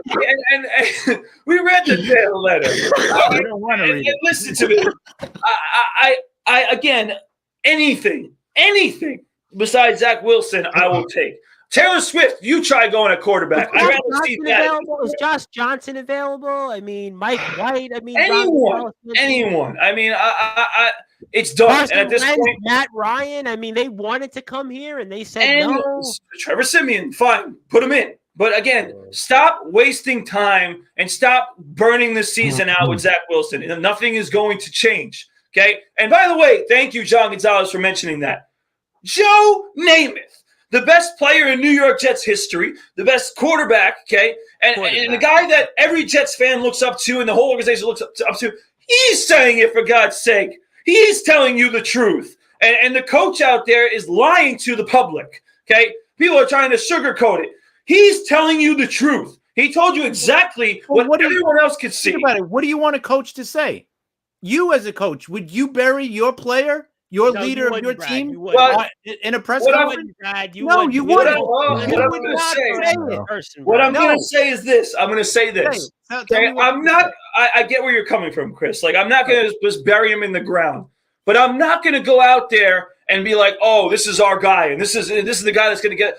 Let's be honest. If I have a player, okay, that is not playing, like, let's just say I have a starting lineup player, okay, and on a basketball team, and he's playing like a guy who should be at the end of the bench, I'm not going to just say he should continue to be a starter and he should continue to be the guy. Like, I have to be honest and say, well, we might have to consider other things. We might have to pivot other direction. We may have to see how practice goes this week and then make a decision. Instead of just devoting all your damn confidence in someone that clearly does not, right? You're just trying to cuddle him up, right? He doesn't have the confidence. That can be part of the coach's fault in the first place. But this is, again, the New York Jets as a team. You got to think about the team, Chris. The entire team that is a good what about writing him a letter? good group does not trust this guy, does not want to work with this guy. It's over.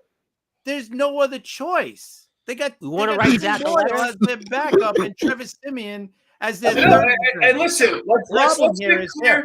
let's get clear on that point, Chris, because that's a good point. And again, this is where, again, I'm getting on the guy Wilson because he's the one that's out there. But ultimately, it's not just on Wilson because for the Jets as a whole. It's also on the leadership right now, because how the hell do you go into a season knowing what Zach Wilson has done, okay, and say, well, we have Zach Wilson, but we're gonna get Tim Boyle and no one else to be back. How do you do that? How do you not have some sort of contingency? They didn't know. Ask yourself who's at fault. Think about it. Who's at fault? Do you really think about do you really think Joe Douglas and Coach Salah would say, you know what? We're good at quarterback. We're going to ride Aaron Rodgers, and you know what? And that's it. We're good. Do you know why they didn't want to go and get another quarterback, especially even after Aaron Rodgers got hurt? Because Woody Johnson, it's been reported already. Woody Johnson said, we're not spending any more money. So once again, whose fault is the Jets' problem? No, 100%. And listen, to be clear, we've known this for many years. We're screwed. We're borderline Dolan here with Woody Johnson. I was just about to say, don't know as far as James Dolan. He is, I will say, he is in that stratosphere, but James Dolan is on a different planet. Okay, right. But he's getting there. No, of course he's getting there. But again, this is just what's hard for me, Tom, and again, we don't want to suffer for that much longer talking about this, but yeah, because I want to move on. What's hard for me is that we have the team there. We have a good defense. Yeah. We have offensive skill, talent, young players. Okay, and this is what we're doing. We're allowing this team to potentially crumble into something, have guys demand trades, and have guys demand to be out, and have this core that we have that again is a talented group that can win. Just completely crumble because we don't have a quarterback. I mean, it's just pathetic. That's what I always say. We're wasting the season. That's all we're doing at this point. I mean, as a head coach, you're obviously not going to bury your guy, but at some point you do have to face reality and go, maybe this does become a team morale issue. And if it does come to the point where guys are like, look, man, it's not going to happen for me here, then what do you do as a head coach? Do you continue to stand up there and put Band-Aids over it, or do you just come out and be honest and be like, look what happened last year? This exact thing happened last season. We seen it. Yeah. Why did Mike White play? Yeah. Zach Wilson didn't get hurt. Mike White came in because Zach Wilson lost the locker room. Yeah. Oh, he lost the locker room, and look at how the players reacted to Mike White. I mean, again, And again, having that experience last year is what baffles me so much about how they could go into this year and do what they've done, and how Robert Saleh could go into a press conference and say that with the way he said. I know that there's other things, like you said, like there's people behind the scenes that are probably telling him what to say and stuff like that. I get that. There's no way Salah believes everything he's saying. No, I 100%. And again, and that's what I want to make clear that, again, I'm upset with what he said, but it stems more further from him. It's more than him. And that's the problem, is that this organization is putting trust in the guy who is arguably the worst quarterback in the history of the football of the league. Well, and that's why the New York Jets are going to be 1-3 after the Sunday night game. Yes. And that's why I want to move on here to John Gonzalez's comments here. He says, brute force is a huge Swiftie. He certainly is, I'm sure, these days. That's a good song. Travis Kelce shirt sales Nothing have to be gone up ashamed of. 400%. I did read that. He also says it kind of reminds him of Brute and Lizzo. Well, Lizzo, you really don't want to be tied to these days. Yikes. Oh, If no. that's you float your boat, though. I mean, listen, that's a big boat. I mean, you're gonna need a big boat for that. I mean, really, you might need a Titanic like for that. You would be going on the Titanic with that. Oh, You know? Hey, Brute's a big dude, so Hey. Oh, if geez. anybody can handle her, it's Brute. Well, I mean, you never know, Brute. I mean, let us know. Certainly, let us know next week, or give us a call on Sportsfire. I may have to bring back the old call line on Sportsfire. John, I see where you're going with this one, but listen, at least that game will be more competitive than this one. I'll say that. Mike White, where are you? Well, He's he in He made a Miami. nice throw last week, by the way, Mike White. If you guys saw him at the end of the game, with a nice He's in throw Miami. to Chosen Anderson. Now, Chosen. What do you expect from a Mormon from BYU? Well, certainly not much. And Trevor Simeon is no better than Randy Dillon. Well, Randy Dillon did give us at least How do a we few know? reps. Randy might have a good arm. You never know. He had a Please. few reps tonight, but I'm going with Taylor and going away. Taylor going away, and then Taylor to open the show. Taylor halftime. and I'm Taylor going out on a limb. Listen, come on. Let's all be honest here. We'd rather be watching Taylor Swift, in the booth than watching Zach Wilson at work. Well, I'd rather watch Haley Steinfeld, Josh Allen's better half, but I'm going to leave that at there because obviously it is certainly late, and I've made that point clear. But obviously, look, I wish Mr. Kelce all the best in his future endeavors, and obviously it's certainly benefiting him on the field and off the field, and I'm sure it'll do the same here once again on Sunday night. But we certainly had our picks, and John said he will be at the game on Sunday, and I had asked my buddy Steve Saperstein, who's looking for love. I said, Steve, you go into the game, you got a few bucks, maybe you're going to see, obviously you got beat by Kelce there over Swift, and he said, no, I said, I can't afford the game. He said, do you have any money for me to go to the game?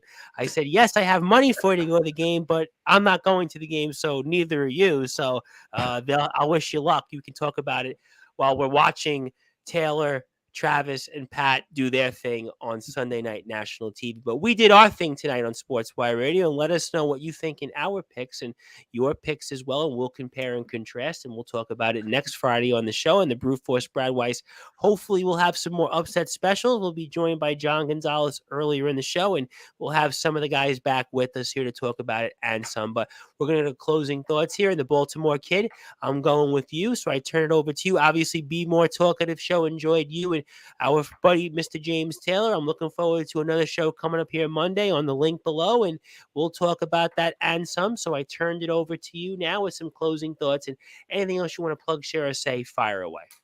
Yeah. Hey guys, absolutely fantastic show. Thanks for having me as always. This is probably the most fun I've had so far. As Tom said, I want to thank Tom for playing the Be More Talkative podcast on Sportinarium. New episodes every Monday, 12 noon EST. You guys can follow me at xxt.b.k, xx92 on Instagram. You can catch the Be More Talkative podcast on Spotify and Apple Podcasts. And look, if there's anything that I can say to give Jets fans hope, it's this. Just keep this in mind. Sales for Travis Kelce are out the roof right now. Okay, but all it takes is one song from Taylor Swift, and then sales are going back to normal. But no, thanks guys. I appreciate you. Go back to a future Hall of Fame tight end. Well, I can say one thing on NFL before I get to Chris, because I have an AMC movie pass, and when they had put a few weeks ago on sale Taylor Swift's tour, which is going to hit October the 13th on Friday in all AMC theaters, the app on AMC actually crashed. Actually, you couldn't buy a ticket, nothing for like a day. So I wanted to go see a movie. I'm trying to remember what it was. Actually Equalizer. It was Equalizer 3. I'm thinking, all right, it's the first day. Let me go buy the ticket right away. And you couldn't. It was crashed. You had to actually show up and do it the old-fashioned way. That's the power of her. She got all these people who don't normally use the app, and they all bought a ticket, and their AMC app actually crashed. So that's what the power, what she brings. Obviously, Mr. Kelsey is feeling that, but Chris, I feel your power right now and your closing thoughts and anything else you want to plug, share, or say. And I look forward to hearing the power of your show, The Liftoff Jets, this weekend on Sportswire Radio. And I turn it over to you, and the floor is yours. Tom, thank you. Guys, great show as always. I have to say, Tom should be like a salesman because he loves to sell these games to Brad, right? So I'm a notary public. I actually do have to help people and their pitches. So kind of in a way, I think he'd be great as a car salesman. He goes, that car is perfect for you. I can see you in that car. The color. If it's Brad, I could sell the car. For anybody else, I wouldn't have the heart to be able to lie. Yeah, Brad, don't go Brad, I could do it. Don't go car shopping with Tom. That car is good for you. No, but great show. Like I said, guys, I'm actually going to be at the Jet game next week in Denver with my cousin. My cousin's she's got season tickets, so unfortunately we're going because both teams stink. So it's not going to be that great of a game, but we'll miss you then. We'll miss you then here next week on the show because I know you went. I should be here Friday. Yeah, I think I'm leaving. Oh, okay, cool. I think it was it last year or the year before we missed you? I think was it 2 years ago, I think, right? You went down to Denver? It was 2 years ago. Yeah, last year I went to Denver. Yeah. But I should be here Friday night. I think we're leaving Saturday.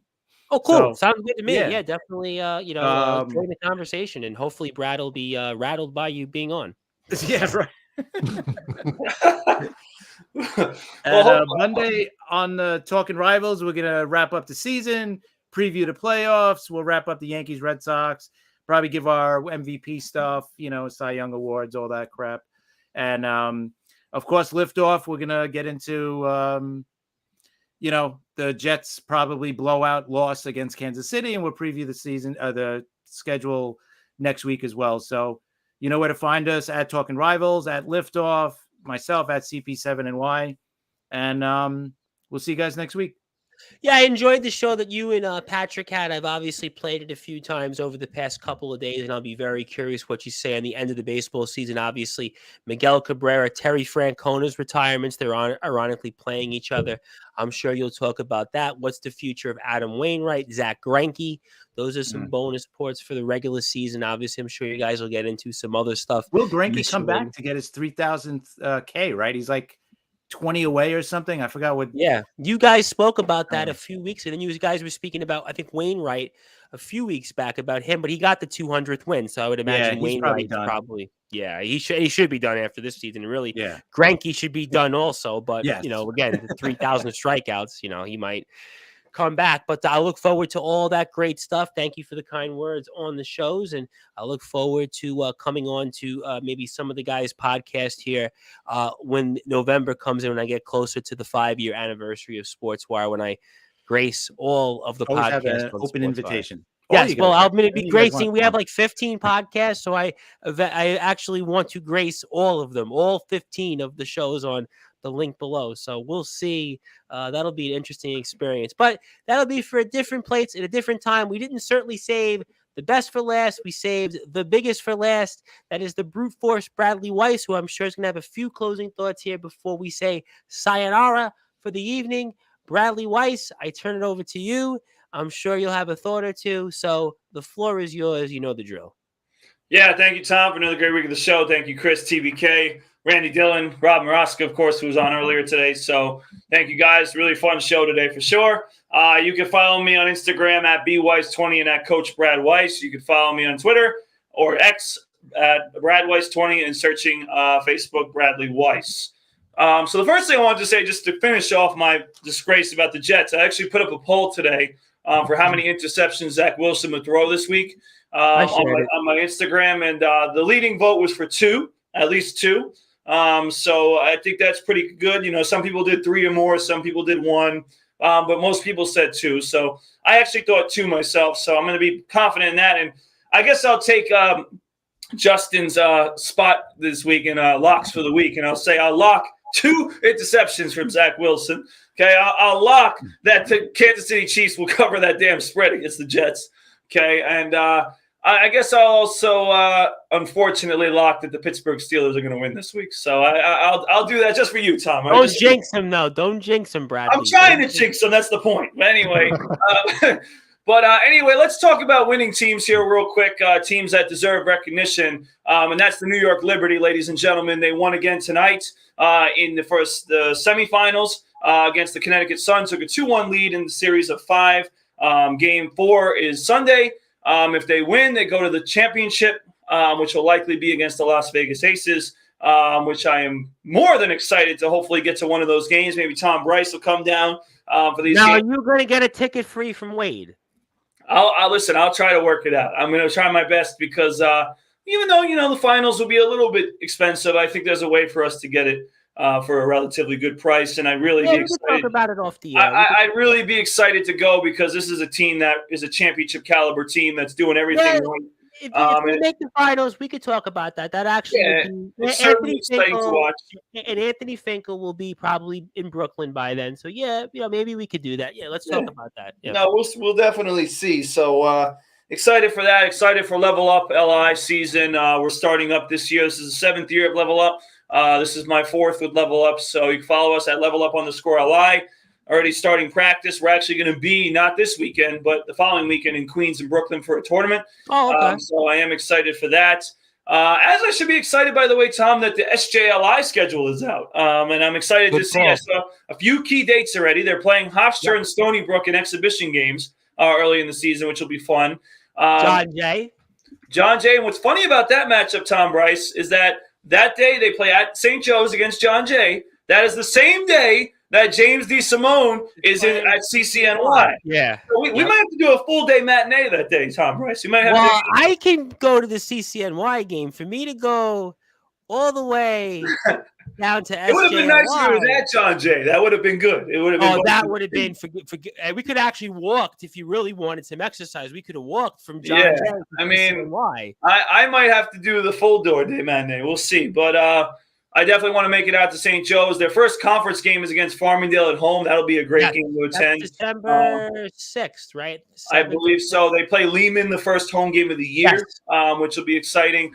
But we're really excited. Obviously, we're going to have guys like Gordon Scheuer, Matt Hurd come on and join us to talk SJLI amongst other guys. So we're excited for that. We're excited for basketball season. And we're playing Alec Willis on the 13th at home, by the way, in Danville. Oh, Alec Willis, by the way, who he should be in an interesting spot. Because, by the way, I'm sure everybody heard the breaking news of Damian Lillard getting traded to the Milwaukee Bucks in the NBA. Yep. And Drew Holiday obviously is out there and potentially could go to the Celtics or Knicks. So it might be a battle between those two teams, me and Alec Willis's team, for who gets Drew Holiday, maybe Miami. But certainly, don't even talk to me, John Gonzalez, about Dolan time. I ain't talking about damn Knicks. All right.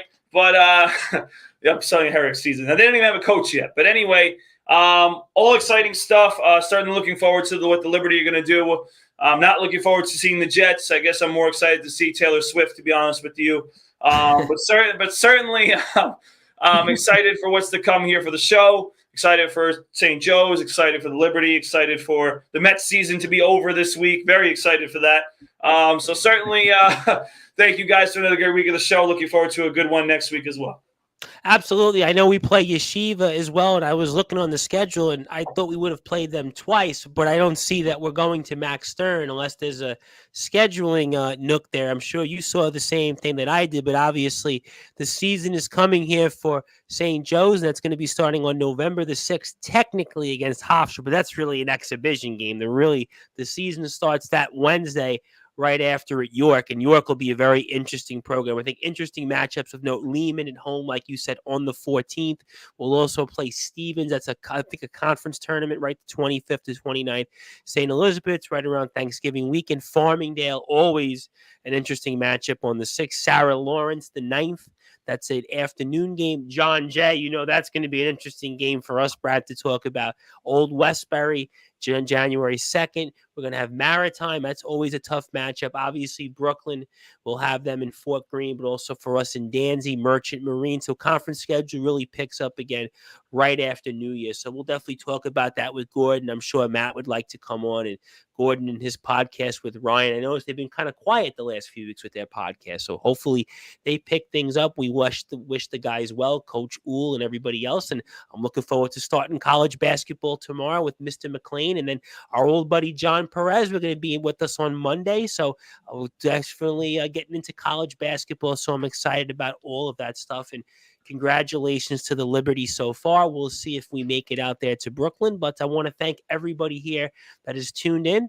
You heard us here, and you heard me 3 times throughout the day today. So I'm going to say nothing more about me, but I'm going to say everything about TBK, the Baltimore Kid, the host of the Be More Talkative podcast, which you can hear in the link below, along with Chris Bizea's Liftoff Jets and Talking Rivals, and the brute force Bradley Weiss, 27th all-time in SJLI men's basketball history and rebounds. Near the top of the list all-time in block shots. He's the head coach of the Plainview Boys JV basketball team, also with Level Up Basketball, Long Island Nets, and much, much more. And you'll see me 2:30 p.m. Eastern time today with Anthony McLean. My name is the Reverend Tom Bryce. I say hello to John Gonzalez one more time. I thank him, and Randy Dillon, Rob Morosk, and everybody else who has tuned in.